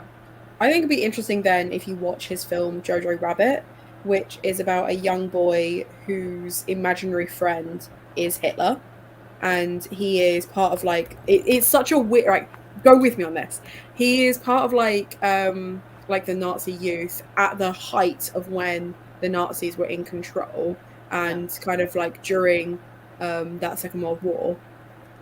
But he discovers, he gets quite well known, like, amongst his other, like, Nazi friends, because he has this imaginary friend and kind of, like, follows closely with what Hitler wants, because he has him as his imaginary friend, who Taika Waititi plays, because the producer said they would only fund it if he played Hitler, and he had to make Hitler look, and he is very, like, he really rubs it in how ridiculous some of these things were, the kind of uniformed behavior that was expected because of how scared everyone was and all this sort of stuff. But he finds out that his mum has hidden some Jewish people away, and there is a young girl living in his attic who is Jewish, and he kind of becomes very quickly disenfranchised with this thing that he's part of. But it's very, very funny, very, very poignant, and it's really cleverly put together. But I remember, like, when it first came out, loads of people immediately like rushed to be mad at it because it's about this kid who like loves Hitler or whatever, and obviously that's not what it's about at all.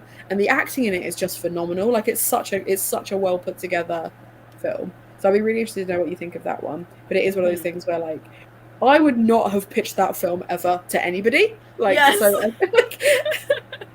like that's something where it's like, I'm surprised this just didn't stay in somebody's drafts, you know, like. Yeah, exactly. And it's like the fact that they were like, yeah, you can do it, but you're playing Hitler, and I'm like, okay, I respect it. Like, yeah. But yeah.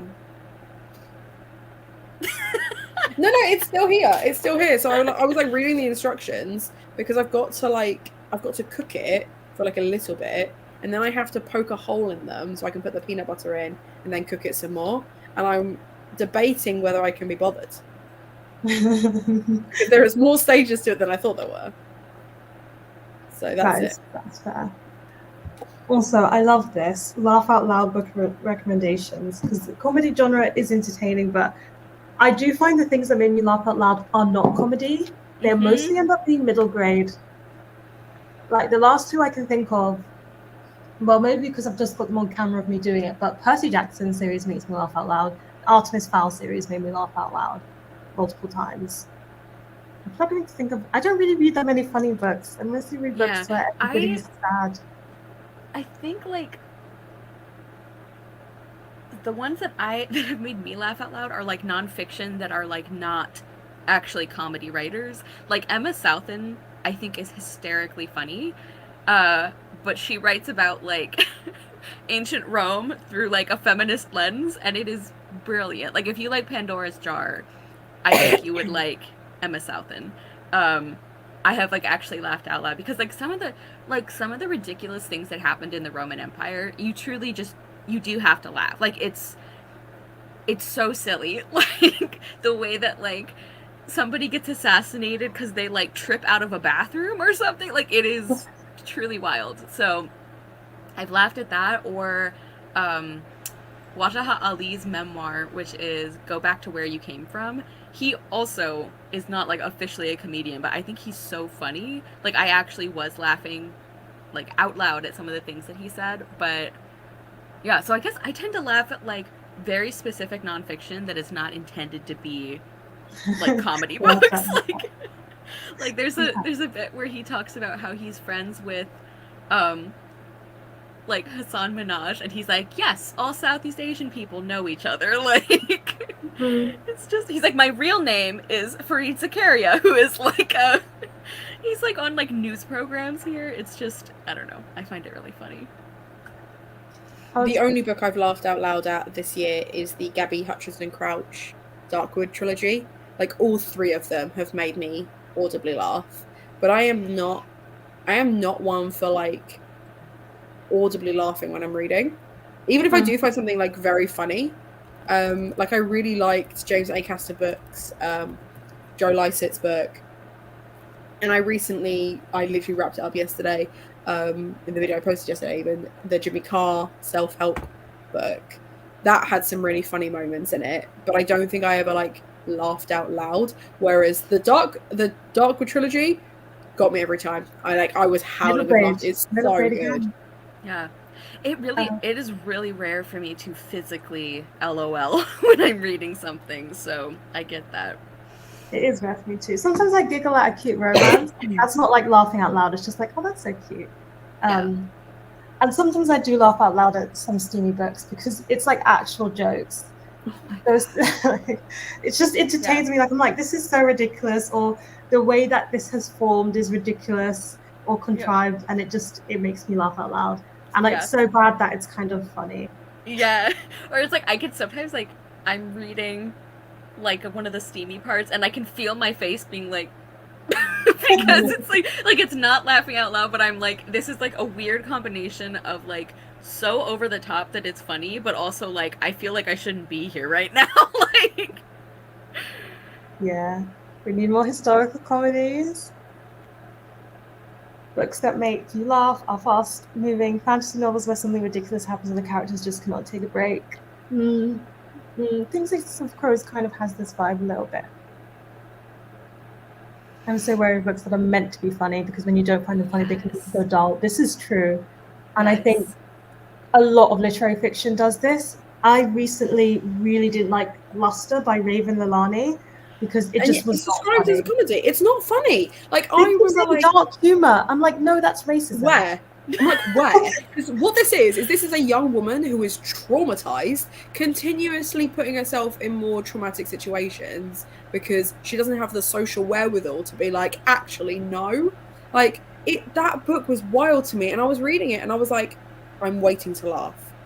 Yeah, I'm genuinely, and like, I remember having a conversation with someone where I was like, do I just not get it? Like, do I not understand it? Is it something like, is it a cultural thing? Is it a racial thing? Like, do I just not understand it? And I was like, no, I just don't think it's funny. But I had a very similar response to Queenie as well, where everyone was like, oh my God, Queenie's hilarious. And I was like, is it? I was like, I think it's great. I really enjoyed it. I didn't read it as a comedy though. I only found out like after I read it that people were like, yeah, it's a comedy. And I was like, it's not. It's a book about a woman who is struggling with her mental health. Like, haha. Yeah. I know. Yeah. Go ahead, Cara. Oh, I agree. Like, I haven't read either of those, and I very specifically do not intend to, so this is like very validating for me. But yeah, it's like there are so many books that people describe as like, oh, it's so funny, like it's so wacky, these situations that she gets into, and I'm like, I'm afraid for her. Like, this is like this is not funny. This is like, you need help. And I know that like the disaster girl protagonist is like a trendy thing right now, but I like those just stress me out. Like, I just don't have a good time with those. Yeah. Like I wrote the Bridesmaid Survival Guide because I wanted to write a book that I found funny, so it could actually be considered a romance comedy and not just like, because I think I started it just like 5 minutes after finishing Kissing Booth, which I hated. Like, I tried reading the book and really struggled, and then the film came out and I was like, oh, this is bad. And I was like, I want it to, if it's going to be funny, I'd like it to be actually funny and not like, oh, this girl is accepting the bare minimum because if she doesn't, she's just going to stack it and embarrass herself.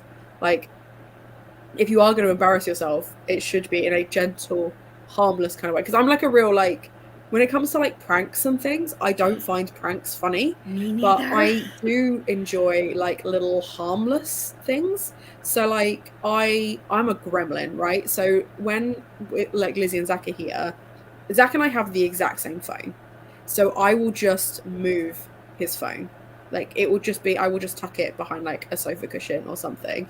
And it's got to the point where I've done it so often that if he now can't find his phone, he doesn't bother looking. He just looks at me, and if I'm sat there grinning, he knows that he hasn't misplaced it. I've moved it, and he will like, and I'll put it in the exact same place every time. But both of them have this real thing where they think I'm gonna like sneak up on them or like actively try and like pounce on them, I guess. And I don't. I just move quite quietly.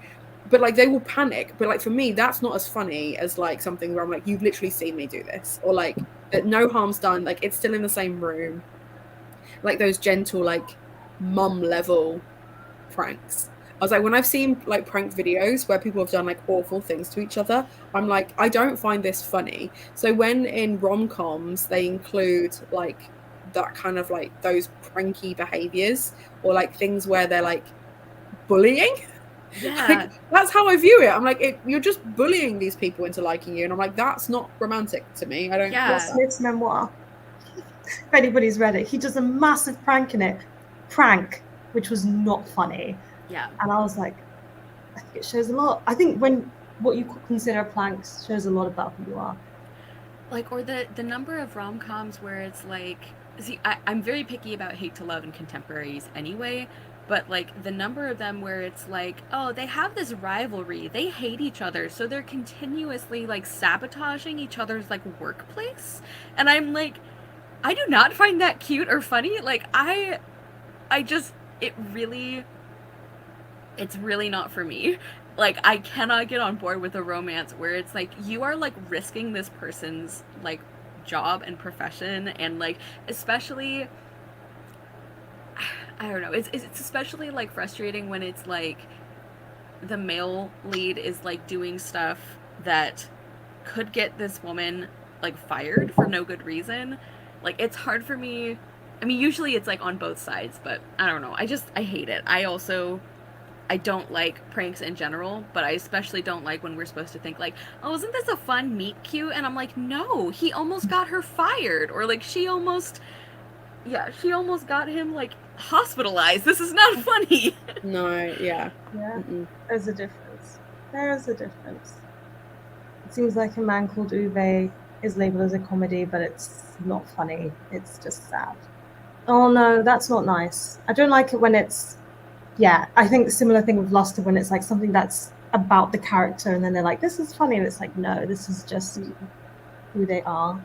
Yeah. Disaster Girl protagonists are too relatable, but Bridesmaids Survival Guide don't laugh. This pleases me. I think if I get like one laugh, like I was unfortunately in the same room as my mum when she was reading it. Now my mum is the only person on the planet who is a harsher critic of me than me, and she has described my writing before as she said, I think you have ADHD because of the way that you write. And I was like, thanks. She was sat there giggling to herself, and I was like, okay, cool. Like, she did like a little like sniffle laugh, and I was like, we got him, we're fine. yeah. Best Enemies to Lovers is actually H.G. Brown and Aldana's Hill. I haven't read it yet, I haven't got there, but that's the only one I've got left of that series. Yeah, me too. I really enjoy, for Enemies to Lovers, I really enjoy The Worst Best Man by Mia Souza. I don't know what it is, but there is something about Latinx romances that gets me every time. I don't think I'm really interested when your books arrive, Olivia, to try the ones. Yeah, because you liked the first one but didn't like the second one. I don't think I've ever read a Latinx romance and not adored it, because that one is really interesting. Basically, the book starts with everyone kind of waking up on the day of her wedding, but the best man is the brother, wakes up to a text from his brother basically saying, what you told me last night was right. I agree with you. I can't go through with the wedding. And basically, whatever it is this best man has said the night before, the wedding's off. And he now has to go and tell her that the wedding's off. And then it cuts to like 5 years later, where they are both applying for a job and they have to work together to get this thing. And it's like her and him have to work together. They have to get over their like hate of each other. And he doesn't hate her. He just thinks he's ruined her life, and he's just kind of like, there's nothing I can do to fix this. And she's a wedding planner, so she's like, imagine planning the perfect wedding and then he doesn't show up, and it's all your fault. But I really, really liked the energy between the two of them, because although they kind of try and trip each other up, it's not at their detriment, because technically like they need to work together for one of them to like, thanks bud, to like get the job. So I really like that it never really goes much further. I know it never really goes much further than that. So I really, really liked that. And then the second one is Fake Dating, and I was like, Mia Souza just taking off all my favorite all my favorite books. I'll try those then. Do. Okay, I think I agree. And I love well done enemies to lovers, but I have a really hard time with like contemporaries that do it. There's been a couple I've enjoyed, but like so often they either are like absolutely ridiculous. Like I still cannot get over Well Met and how like the inciting incident for her deciding that she hated him is he made her fill out a form again. I'm like, ma'am, be an adult. So it's either like that, or it's stuff where I'm like, these are like red flags for an abusive relationship. Like, this is not hate to love. So I think, like, I agree. I think that, like, with fanfic or with other genres, I think there's more, like, kind of extenuating circumstances that you can set up, you know, like, or in fanfic you can be like, this is an AU where this thing happens, or like if it's like a historical or like a fantasy or something, there's like there are like layers of separation that I think help me be more on board for it, because it's really hard if I'm reading a contemporary. It's hard for me to not read it and think like, okay, if a friend of mine like was in this relationship, would I be afraid for her? You know, like that's it's I can't separate that for me in contemporary. I also think fanfic has the advantage of it doesn't start at the beginning with the characters. Yes. Often it's a world you already know, and you've got a history with the characters, and that helps so much. So I think that contributes. It's funny because like I obviously read a lot of fantasy, and so sometimes it's like the things that one of the love interests have done are like objectively way more awful than in like contemporaries, but I'm like, if we have a really strong character arc, I can get on board. This is okay. Whereas like in a contemporary, I'm like, oh, he told you that you can't wear that, dump him. Like, I do not like this man, get him out of here. Like, for sure. There's a bit in I'm just keep talking about my book. There's a bit in Bridesmaid Survival Guide where she's already broken up with her boyfriend. That's kind of like the start of the book, is that her boyfriend breaks up with her. But his friends start being like really shitty to her. And I was like, I want to have this because like to me, I always find that it is like the additional characters that kind of get left behind, but actually are probably going to be worse. And I was like, I really want to have this moment where she doesn't allow it. Like we're not having that. We're not going to have people like treat her badly just because like, let's kick someone with it when they're down. Because if I were her, or if she were my friend, I would want to say something. I was like, so I'm going to add that scene. The scene is in there, it does nothing for the story. Nothing progresses. It doesn't change anything. I just wanted to have this one scene where actually, finally, she gets to tell this guy to just fuck off, because it doesn't matter. Like, and I think sometimes, like, in those romances, I don't actually want the characters to get together, because I'm like, no, she could do better. She could just raise her standards just a little bit, you know? Yeah. I was going to say, I also agree with this comment here. Like, if someone's mean to me, I'll just never find them attractive. And I think that is why, personally, I struggle with enemies to lovers so much. Because I'm a INFJ or like Aquarius-ish. I am also an INFJ, so that's funny. Cross me once and I'm like, that's it. We can be friends maybe, but and it's funny too, because like I think there are ways that you can do hate to love where it doesn't feel like nasty and like aggressive. Like, I always use Much Ado About Nothing as an example because I love it, and that I think is so it's a really well done enemies to lovers, because even when they are sniping at each other at the beginning and they don't like each other, there is this underlying respect for the other person. Whereas in a lot of contemporary hate to loves, I'm like, this is just like nasty. Not just contemporary either, because I read The Undertaking of Heart and Mercy recently, which a lot of people have loved, and I hated it. And one of the reasons is that like it's I think a very unconvincing hate to love, and especially because we're following both of their perspectives, and so while we're in this man's head, it just made me incredibly uncomfortable that like he absolutely cannot stand this woman. Like he like hates being around her, he hates like talking to her, like all of this stuff, like just really like aggressive dislike of this person, but he's constantly thinking about how much he wants to bang her anyway.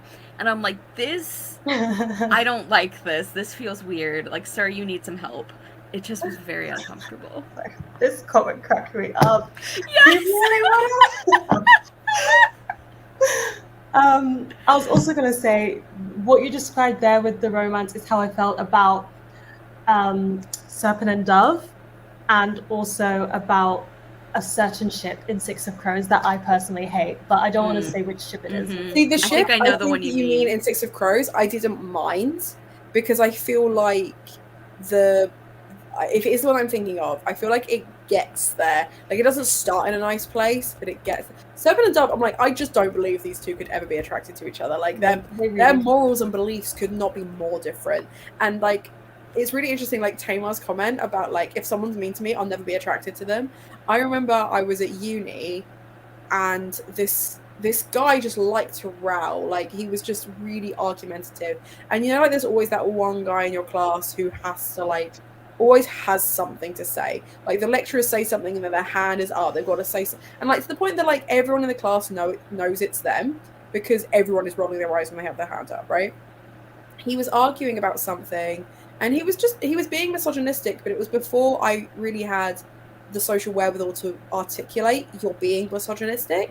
So I was just kind of like, I don't like this, and I can't articulate the why. And he was just being like really rude, and I was like, I don't think I've ever had someone get under my skin so thoroughly who wasn't like directly related to me and therefore knew how to press my buttons. And he went, well, be careful, because if you keep talking to me like you hate me, I'm going to assume you're attracted to me. And I was like, I think I literally just went, like, I think I just like made like a sicky face in his face, because I was like, imagine saying that to someone in real life. I was like, I can imagine like someone saying that in a book, and I'd probably be like, teehee. But like in real life, gross. Yeah. Well, it's like the when classic, I think about like, it to this day. Yeah, it's like the classic, like, if he's bullying you, it means he likes you, and it's like, no, even if that's true, that's unacceptable. Like, no.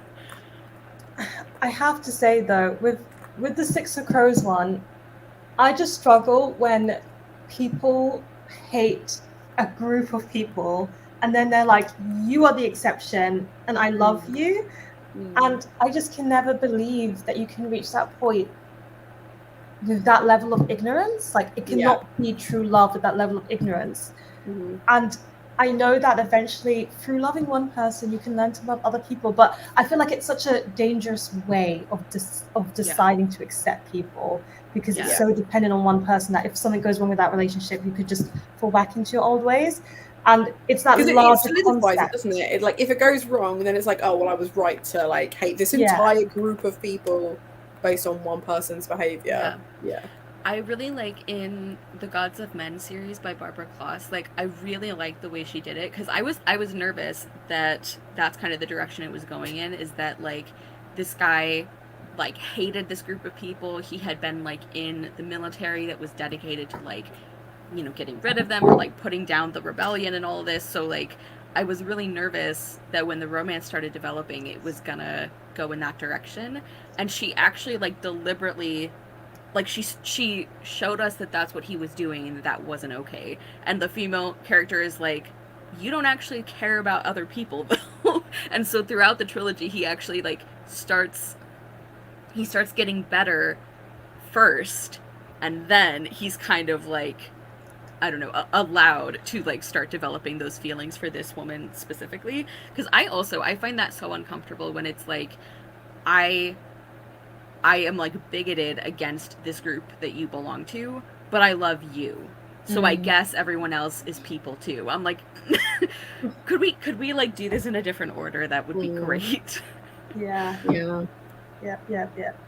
But it's like, going back to what we were saying about pirates earlier, about like the girl being like the only pirate and stuff like that. And it's like, if you're writing a book and you are centering this one person to being represented, make more of them.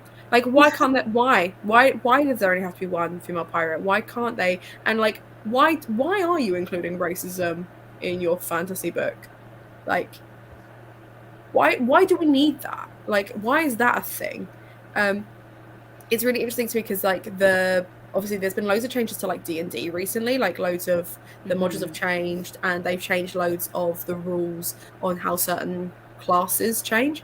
But one of the things they've massively made a difference to is you can now play other characters that are usually seen as like bad characters with the same level of stats as the good characters. So like high elves, who are traditionally very white and very like rich looking and come with like a much more like classist background, they've always had really good stats. Drow are them but with black skin and are really squishy and are generally seen as evil and this, that and the other. And it's like there's this real like, or there has been this real racial divide, including with like orcs and stuff, which like obviously stems back to like Tolkien, and they've changed like all of that so that there's none of like your stats aren't representative in your class the same way. And I'm like, thank you. That's the bare minimum for something that is not real. Like, it's Yes. like, why are we endorsing? Why are we making it like a race thing? I just can't. Yeah. Yeah. Like, There's some authors, especially if I've tried like multiple books by them, where I'm like, I'm getting to a point where I'm like, can you imagine a world like where women or people of color are not treated horribly? Because like I'm starting to think that you can't. Like, why? Like, I think there is value. Like, one of the things that I love about fantasy is that I think it gives you a way to like criticize and look at real world issues in a way that is, it gives you different, I think, abilities with that. But there's also a way that it can feel like I just feel like you either don't have imagination or your fantasy world specifically includes this, which is even worse. Like, yeah. Anytime the historical accuracy argument gets made, I'm like, in this made-up world where there are dragons, we cannot have equality? Because what? Like... Yeah, there was the guy who was in Game of Thrones who plays Sam Tarly is obviously a plus-size guy, and he said that he got loads of hate like when he first started, because obviously he has to like walk across like the white area, whatever. And they're like, but how are you like still fat if you're doing all that walking and stuff? And he's like, dragons exist, and you want to like talk about the historical accuracy of how I'm still plus size? Really? Like, and it's just like, suspend that disbelief just a little bit. Yeah, because it's very telling when you can suspend it for some things and not others. Like, yeah, for sure. I remember Samantha Shannon, I went to see her talk about the Bone season when that first came out, and she said that, like, you know, a young woman in her early 20s, I think she'd got some comments about, you know, being in this quite male-dominated, old and white male space. And she said that she very deliberately thought about the people in her world and, like, did every background character have to be male? Did every person in authority have to be male? Because she said her default when she was writing sometimes was like, police officer, male, doctor, male. And she like unpicked that and like actively went through and checked, can I actually, even a minor character who doesn't speak, can they be representative in different ways? And I thought that was really good that she, being really young and a debut author, was thinking about all of that some of these people who've been decades in the industry and have written countless fantasy books are still having, you know, Daenerys Targaryen, prime example, she's introduced naked in Game of Thrones. Like, does she need to be naked the first time? I know they're trying to make a point, but actually, is it the point we still need to be making in this day and age? Right. Well, and I still sometimes catch myself, and if I'm reading something and somebody's like, the doctor came in, she said this, and I realize I was assuming this was a man. Like, why? Why when am I'm reading to my son all the time, and quite often I default, like, even animals, like I say he, and I'm like, hang on, I could say she for this animal.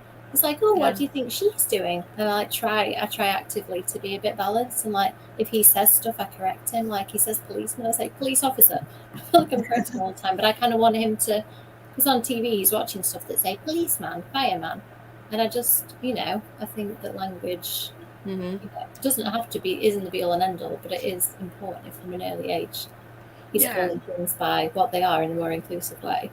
Yeah, because I think those little things, those little pieces are part of the same issue. Like, they're not like as obvious, but I mean, like Savannah, when we were just discussing The Knife Never Letting Go, one of the things that I loved about that book is that, yes, it shows these very obvious, very like outwardly violent effects from misogyny and from toxic masculinity, but we also see the really subtle ways that like these characters are taught to think about women. And I think that's really, really smart. That's something that I always like appreciate in books that deal with that, is when like it shows that those little things are not actually little because they come from the same place. Children hear something once and can internalize it. Like with my son, he sometimes says stuff and I'm fairly good at catching it, but he'll say something that he's obviously picked up from a TV show or a book somebody's read him or something. And I just like, we try and take a minute to discuss things, because like the way you talk about people or the words you use, like the words like stupid are on TV shows, and you're like, I'm not going to call people that because X, Y, and Z. It's it's hard because you can't catch everything, and I'm sure there'll be some things that he'll go to school and say because he's picked it up from somewhere, or he'll get it from school and bring it home. But he's 3, and we're trying to have those conversations now because I don't want him to be 18, and for that to be kind of part of his inner monologue that, you know, women do this, men do this. That's what a lot of kids' TV shows still are like. You know, Peppa Pig. There was like presents being given for boys and girls and stuff like that. It's like, no, what if the little boy wants the pink present? It's because I don't want him to look and think I can't have the pink present. You know, because, you know, it's for girls. Peppa's pink and she's a girl, and, you know, he can enjoy that. I don't want to kind of rob him of those things if he's enjoying them. Yeah. It's tricky.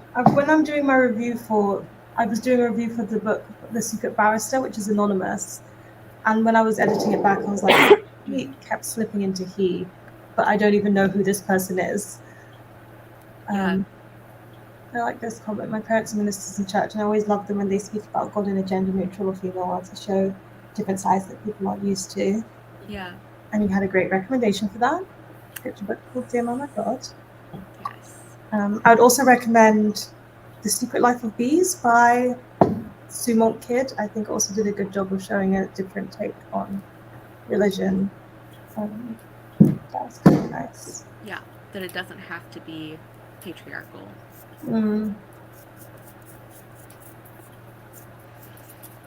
I think I'll give this live show a 30-minute warning, so like we'll go for another half an hour. Sweet. I'm going to put the oven on then and make myself something to eat. So that should be ready by the time we're done. Sounds good.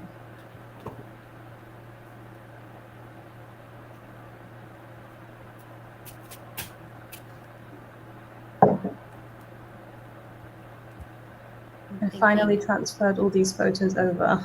Oh, good. To be able to work with. I took 148 photos. I think when I finish this little yarn scrap, I think that's going to be a big enough blankie. We'll see. It's great too because I can basically just use little bits of yarn that wouldn't be useful for pretty much anything else because it's just going to be his little blankie. I'll have to update everyone on how it goes. Some like video footage or photo footage of little kitty on a blanket. Yeah. I hope it works. We'll see. I don't know if I can share any of the things I'm editing. I've been crocheting a baby hat and I've had to pull out so many stitches. I want to set it on fire. Oh no. It is so disheartening to have to rip out stitches. Like, Okay, I'm gonna try and show one of these pictures, and I hope I'm not gonna break the live show.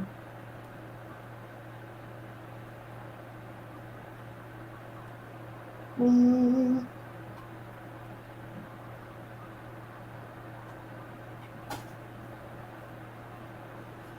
I share? Is it sharing it? yes. Oh. That's one of the ones I took today. And we'll try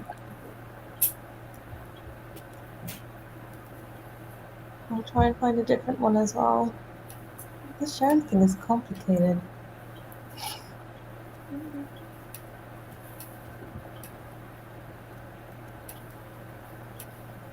Yeah, this is Otis. Oh, little face. But yeah, there was also, he was very active and very awake. So there was also a lot of crying photos. Action shots. Yeah, I was told that the newborns sleep a lot. I didn't have that experience. Mine was awake all the time. Always awake. What do you call the way that you're knitting? That's a good question.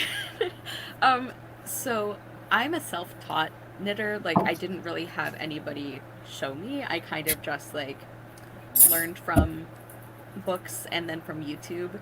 So I think it's not like I learned from like my grandma who's like, here's how we do it, you know. So when I've looked at the different descriptions of like continental style or like English style, or I think there's like there might even be like an American style. Like none of them really look exactly like what I do. So I am honestly not sure. I don't have a very helpful answer for you, and I'm sorry. I don't usually do, there's like the way where you wrap the yarn around your finger and you kind of like throw it, and I don't usually do that, but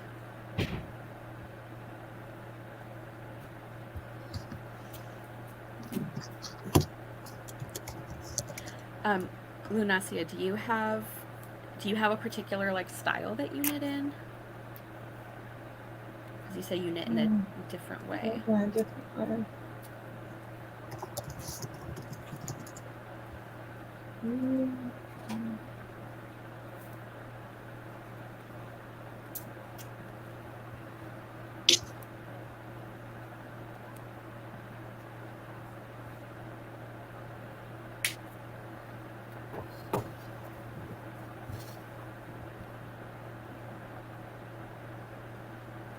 Oh, Hannah, you missed I shared my screen and I showed some photos from the ones I took today.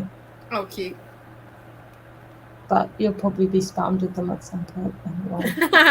Oh, wait. How did the cooking go?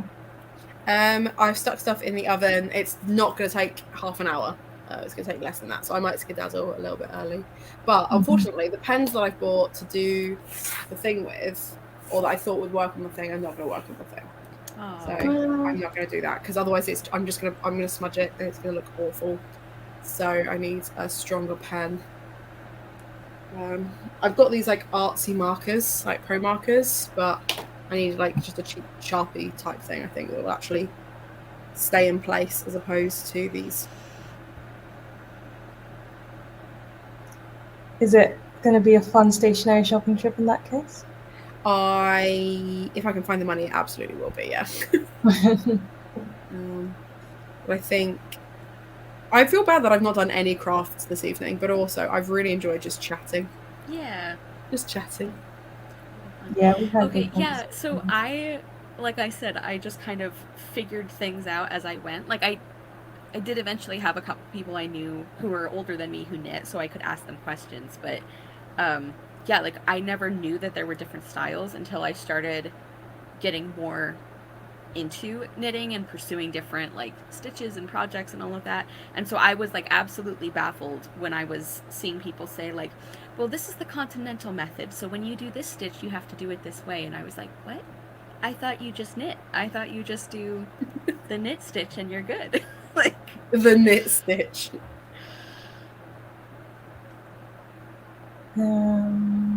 If any of you yarny folk are ever looking for different stitchery, Tunisian crochet is a lot of fun. It looks beautiful. I have seen people do it. That's the one where like it's sort of a blend of knit and crochet, because like you use the crochet hook, but you slide the stitches onto the hook, right? Which you usually don't, I think.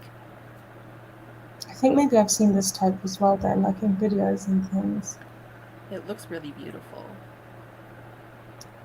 Gonna give the monster moments a go for a last bit. I'll let you know how it goes. I hope it goes well. Sharpies are also alcohol-based like pro markers, so maybe Posca pens would be better, Hannah. Okay. Posca pens. Okay. Found this. Norwegian style knitting is continental with a major divergence in the purl stitch. I think Cara might be frozen.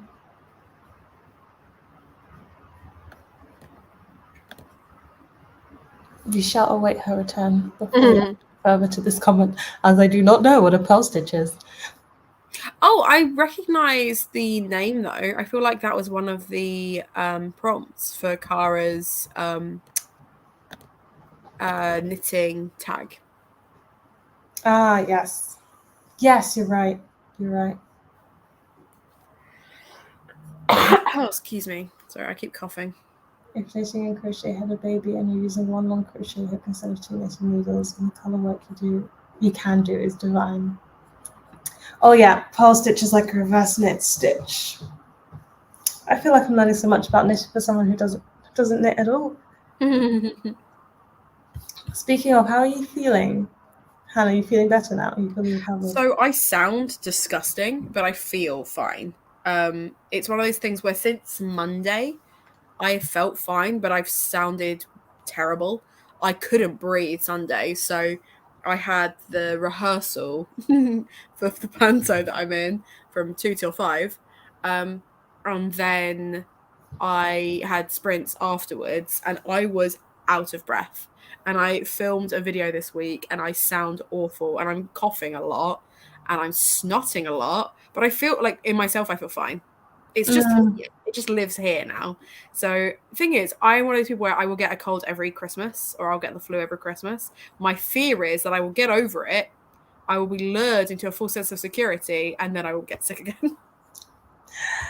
I get sick in January like clockwork, and it just happens. I always get a really bad case of flu somewhere in January, always before my birthday. So it never impacts my plans, but it's just bad enough for me to think they will not happen. Without fail. Also failed at craft because we couldn't find pencils. We've had a nice relaxed evening and I'm nearly caught up on reading journal. That's also crafting. Yeah. Do you know what I really want to learn how to do? I really want to learn how to do those canvas bindings that people do on TikTok, where they take like your standard paperback and turn it into what looks like a penguin cloth bound, because they look so pretty. But I don't have any of the equipment that these people have. Like they've got like the Cricut machine, they've got like the binding thing, they've got the things that like holds the book up so you can like relace it, like all kinds of stuff. And I'm like, I have an A5 cutting knife and board that is still in its wrapper because I have not trusted myself to use it. It happens. Those things, I love them. Like, I remember when I was a bit younger, not that much younger, I was really into calligraphy. It was a really big deal on Instagram, and I was like, I would love to do this if I had all these types of nibs and all these types of inks and this type of paper. It's a big investment, Cora. You need to try it first to know if you really like it or can do it. Right. For sure. But as I said, you're not allowed to start following that endeavor, Hannah, until you finish writing your book. I know. And do you know what? It's really funny. Like, I sat down the other day, I had all my notes out, I was ready. Because, like, the thing is, I've got to a bit that needs a massive overhaul. So there is, like, one chapter that is between two major things happening, and therefore is, like, pretty essential. And I just haven't touched it because I'm so, like... I'm so nervous about it, because where I've changed a major character. So this is the book that I wrote for my masters. During my masters, there were 3 perspectives. It was the 2 sisters, and then it was the like grumpy old detective guy who was like trying to solve what had happened to these 2 girls. And I really liked him as a character. I very much based him on my granddad, and the lecturers really liked him, but my readers or beta readers just didn't really.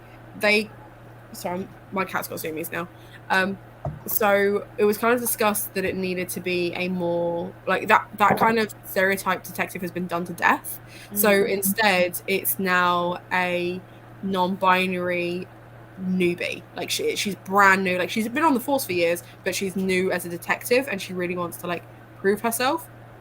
And they spend a lot of time kind of working on assumptions, because they've been in this town for so long and everyone knows them really well. It's kind of that, but that's not what's happening. And they also have very kind of stereotypical views on what they think's happened, and because they're not I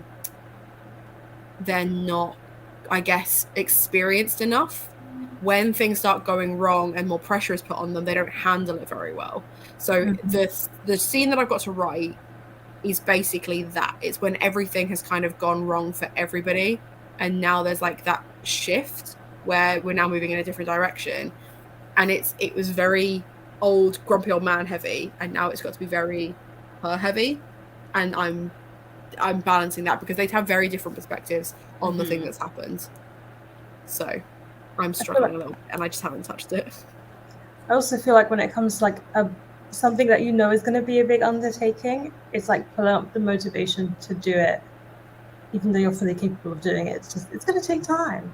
Mm-hmm. It's going to need to be unpicked. A question for you. That feels like a tall order. I'd love to say yes, but realistically, no. So the first weekend of November, I'm going to be exhausted because I always feel emotionally done after Gothtober. Just because I get so hyped for it and then get caught up on all the stuff, and then afterwards I need a nap. So the first weekend of November, I have 0 plans. The second weekend of November, I am doing a reading of a play that I wrote, and it's going to be the first time that I hear real actors read my play out loud. Exciting. Pooping my pants. Everyone else is going to be out having a lovely time, and I'm going to be like, here's a thing that I made. Wild. Yeah, that's very cool. That'll be a good moment. Thank you. I'm excited, and like Olivia's read. I don't know if you've read the whole thing. I think have I sent you the whole thing? Yeah, I read. I thought it was the whole thing. But Have you read up to like the character being taken away, or have you read to the end? Character being taken away. Okay, so you've just read Act 1. I need to send you the whole thing. But No, I read past Act 1. Oh, then yeah, okay, fine. Okay, I've read the whole thing. Sweet. Olivia was really positive about it because I've really lent into like the Shakespeare nerdiness of it. So it's a Midsummer Night's Dream retelling, kind of. It's like a sequel homage to it where it's 20 years after that play, and you've got like the fairies that all speak in the classic Shakespearean verse, and then you've got the modern characters that talk like we do, and they kind of, you know, shenanigans, like there's mistaken identity and like like love stories and things like that, and it's all very sweet and wholesome, and then there's like violence as well, and I'm like really proud of it. But the thing that I'm proud of most is the fact that it took me 6 weeks to write, because apparently if you give a girl a deadline, she will meet it, but if she sets her own deadlines, she will not. So I'm like, with like the whole like getting my book done in November thing, if there was someone to hold me accountable, sure. If it's just for me, no, it's not going to happen. NaNoWriMo November? I've done NaNoWriMo so many times, and I've just not done it. I've never done it. I've written lots of books, 2 of which have been published, 3rd of which is going to be published very soon. And I've never ever managed to time it. I'm always editing a book in November. I don't know what it is, but I'm going to be editing Mina 3 in November, and hopefully getting it to my editor sort of before the end of the month, and then I'll just, like you, I will be done. Like, I'll be emotionally not able to do anything for a week or so, because I've just gone from editing one thing, sent it to my agent, and the next day got back onto Mina 3. So I've not had any headspace between the anthology and these 2 books. I can't remember when. I'm looking at Kev, he's like, we haven't had any headspace for a while between the books. So yeah, I've not managed to do it, and I really want to, because I want to know if I can write a book in a month. Like, I really don't know if I would put money that you could. I feel like the amount of time you put in when you do your sprints and stuff, I have 0 doubt that you could. Like, 0 doubt. I think thank you for the faith. I think it would be motivating as well to know that, like, so many words a day and see it adding up. But yeah, I don't know. We'll see. I'll do it one day, but it just the day hasn't arrived yet. I've done it thrice, but all 3 times I wasn't working a 9 to 5. I was studying, and I haven't done it since, because I'm fully aware I will fail, and I don't like losing. But I'm gonna try 30 books in 30 days in November, and I will probably fail it, but like I should just do it so I can win this challenge with Hannah. I don't know. I feel like you could call it failing, but like, even if, say, you're trying to read 30 books and you read 20, that's like amazing and probably taking down a good chunk of your TBR. And the same with writing a book. Like, if you manage to write 10,000 words that month, that's probably more than you would have written if you'd not got that something to aim for. So yeah, I think if I ever do it, I won't worry if I don't finish a book, but I think it will probably motivate me to at least get a good chunk written. I do quite like that kind of deadline to give me, even if it's like a fake deadline, it's not for anybody. I need that for myself, and otherwise I would just procrastinate and not do. It helps that publishers give you actual set deadlines, because I have to stick to them. So you have. And sometimes it's like, read this by next week, so it's going to print, and then that's a real like hard deadline. You just got to do it. That was good, Hannah. They are pea and mozzarella arancini balls. Nice. I like this one. Play. Oh, have you read? So you've also got My Last Duchess, which is Barbara Browning. Have you read the play, the Browning version? Because that's about someone trying to do something similar to that, which I think would be really interesting. And obviously, you've got the marriage portrait, which is based on that as well. Maggie I'd love O'Farrell. to read that. So did you see the Maggie O'Farrell, the marriage portrait? Yeah. Oh. Amy, maybe you need to lure Hannah in. Amy has tried. So Amy sprints on Thursdays, and I have D&D on Thursdays. So unfortunately, unless D&D is cancelled for whatever reason, it conflicts. But I haven't. You invited me to a few. I've bought the whole StreamYard now, so like where you can use it as much as you want. So I'm not running out of hours. So if you want to come on another day, I am doing them like multiple days now. Well, I'm seeing you again tomorrow, aren't I? Reading yes. anyway. So we'll do that. That's sprints tomorrow, isn't it? So we can motivate each other tomorrow. Are you reading or writing tomorrow? I might have to write now. If it's just the two of us, I don't know. There's a couple of other people that have said they might be able to make it, but if not, if it's just the two of us, it will be writing. Let's do it. I could do with editing as much of this book as possible. So if we can just really push each other on, that would be great. She says, staring frantically at these edits. It's a lot. It's that point of feeling slight overwhelmed. Do you get that, Hannah, when you get the edits back and you go, oh no, there's a lot of them and they're big, and you start to panic, then you think actually they're not massively structural. There's threads of things I need to check through the whole book. So it might be that the answer is yes, it's fine with a few little changes. Generally, I think the answer would be no, it's not, but it's something that I need to just tweak. I don't think there's anything huge, hopefully. I haven't got to anything huge anyway, and I'm 2/3 of the way through typing up the edits. So, do you, if somebody sends you a track changes document, do you make that your new document, or do you use your original? Because I'm using my original, but I'm kind of thinking, I could have actually maybe saved myself a bit of time here. No, but I'm a fan of keeping track of every single draft. So I will have the one that I wrote, for example, so draft 1, which will then go to Kelly. Kelly will send me back, that will be saved as draft 2. I will then edit it and save as draft 3. And I will kind of do it like that. So I will have, if I then go back and go, I didn't want to change that, I can go back to that one and find where I had it. I get that. I think it's just a control thing for me. I panic if something's gone missing and didn't get tracked on track changes. I know that I'm on such a tight deadline as well that I haven't got any room for error. Like as it is, I'm reading stuff and thinking, I don't remember writing this scene. I must have added this at the very last minute. This is great. I've done some work I don't even remember doing.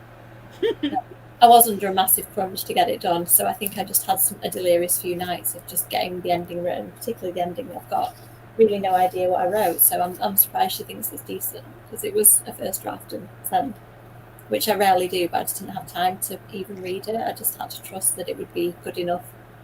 3/4 of the book was quite polished, but the ending was not polished at all. So I'm just trying to work that out now. What do I do to make the ending better? I do love a good reading challenge, to be honest. I love a good challenge. Couldn't tell. Agreed. I love a fun reading challenge, but I feel like you just need to make time to do them, which is the tricky thing. We are approaching the end of when I said a half hour. Does anybody, what do you want to plug at the moment? If there's something you want to mention that's coming up, I feel like we should talk about what the next live show is going to be. I don't know what the next live show is going to be. Is it going to be sprints on your channel, Hannah? It's literally sprints tomorrow. I'm just in the process, or I was before I had to get my food, of setting it up so that it will all be ready to go. And then I'll save it in the Gothtober playlist, so it should be easy to find tomorrow.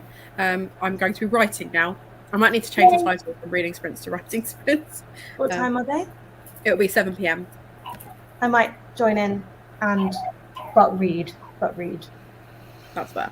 I will jump on as soon as I can, because my son tends to go down between 7 and 1:30, but it could be close to 1:30, so I'll just That's fine. That is, Also, I'm only going to jump in if you want me to. I feel like I just invited myself. No, of course you're more than welcome. Cara, you're more than welcome too. If you want to join, you're more than welcome. Thank you. I'm trying to think. What time is it your time? Same time as this? Same as time as this one. Okay. Yeah. I might be able to do that then. I'll just show up. It'll be a surprise. Do it. I don't mind. I also pay for StreamYard, so I can have, I think, up to 10 people. So there'll be a whole party of us. In fact, it'll be us four again. But yes, anything else you'd want to mention, Hannah? Nope, I'm good. Okay, I'm going to mention for you. I'm going to say every live show. The book I feel free, but it's only because I'm eating that I'm like, no. Okay, that is fair. I'll mention on Hannah's behalf the BookTube meetup, which is happening in Newcastle on November 18th. And you get to meet a lot of British booktubers, and there will be a panel with people like Becca and the books, Gavin, Ashley. I will be there. Waypoint Books will be selling books. There'll be lots of little extras and things, so do come along if you want to join in. Amy, do you have anything you want to let I'm just trying to think. So I'm, in terms of events I'm doing, if anyone wants to say hi, I'm at MCM Comic Con in a couple of weeks. I'm at Yaundermyskin in November, and on the 31st of October, I'm doing this really cool event at Waterstones, Nottingham, with Mia Kuznia, who edited the Taste of Darkness anthology with me, curated, I should say, we edited it a bit, and Laura Stephen and Ravina Garan, and there's one other author, the author of The Changing Man, whose name escapes me at the minute. He's a debut author. It sounds amazing. Yeah. I think he's called Tommy. Yeah. But yes. Bookseller. Oh yeah, and I'm being a bookseller on Saturday at Drake Bookshop for an hour because it's bookshop day. They asked if I wanted to come and be a novelty bookseller. I've never used a till before. I hope they realise what they're letting themselves in for. Yeah, and I'm promoting A Taste of Darkness a lot at the moment, which is really fun, and it seems to be doing well, and lots of people are reading it for spooky season, which is nice. And I'm frantically editing Mina 3. So I was so tempted when I saw that YouTube thing. I was like, oh, I really want to go, but I just don't think, with all the other things I've got going on this next 2 months, I'm just like, no, I don't think I can No, that's do fair. that. It's going to be very low key. It's going to be very gentle because it was kind of like a response to Yauk last year where I was just really overwhelmed. And I was like, I really just want to hang out with people and chat and just like socialize. So I've rented a really nice space for us to do that. We don't have to go anywhere. We can just hang out. It sounds super nice. But yeah, unfortunately, is it in Newcastle? Mm-hmm. Yeah, I'm literally, because I'm in Newcastle this next weekend. I was like, it's such a lot of travelling for me. Like, I can't really justify dragging my little boy there again and no, that's fair. Doing all that. So yeah, I don't. If you do it again, I'd love to come to it. But I think this year might be a bit of a big ask. Although I'll do this to myself again next year. I'll be in the same bed, won't I? Of editing 3 different books and doing too much stuff. But we love an overachiever. I might see you at MCM. I'm not sure if you're going yet, but maybe. Cara, do you have something? I do, yes. So we are coming up on round 5 of Middle Grade Magic, which is a readathon I created that is, of course, about reading and celebrating middle grade books. And it starts October 20th, goes to the end of the month, and it is super, super chill. Like, if you choose to do kind of the beginning level prompts, there's only 3 of them, and you can hit all of them by reading the optional group book, which is Witchlings by Claribel Ortega. And it's just a lot of fun. This is like an extra laid back round. It's me, Kira the Scrivener, Yvette from Book Cave, Yara at Array of Reading, and Kelly at Cozy Reader Kelly. Also on my channel, the announcement video is one of the most recent videos I did, and it links to all the info. Yes, love for middle grade. It's a ton of fun, and it's meant to be... Like, if you read a lot of middle grade and you just kind of want an extra reason, it's great for that. Or maybe you don't know where to start. It can be great for that as well. So, yeah, it's a lot of fun. This is the first time we're doing a group book, which is going to be exciting. Yeah, so that's what I have coming up. And if you want to start early, like, I'm probably going to do that too. But officially, it starts on the 20th. Lovely. Exciting. I think that's... I don't really have anything to say. I'm always mentioning that I have a Patreon now, so if you want to sign up, you can. We do lots of fun live shows. And yeah, I think that's it. But thank you, all of you, for joining me for the craft night and all of you who tuned in. It was a really nice evening. We'll see some of you on Sunday. Waypoint Books is wonderful. Cara's got amazing middle grade recs on her channel, so make sure you subscribe. And yeah, that's it. See you. Oh, thank you for having us. It was Thank you, fun. Olivia Sweeney. Bye.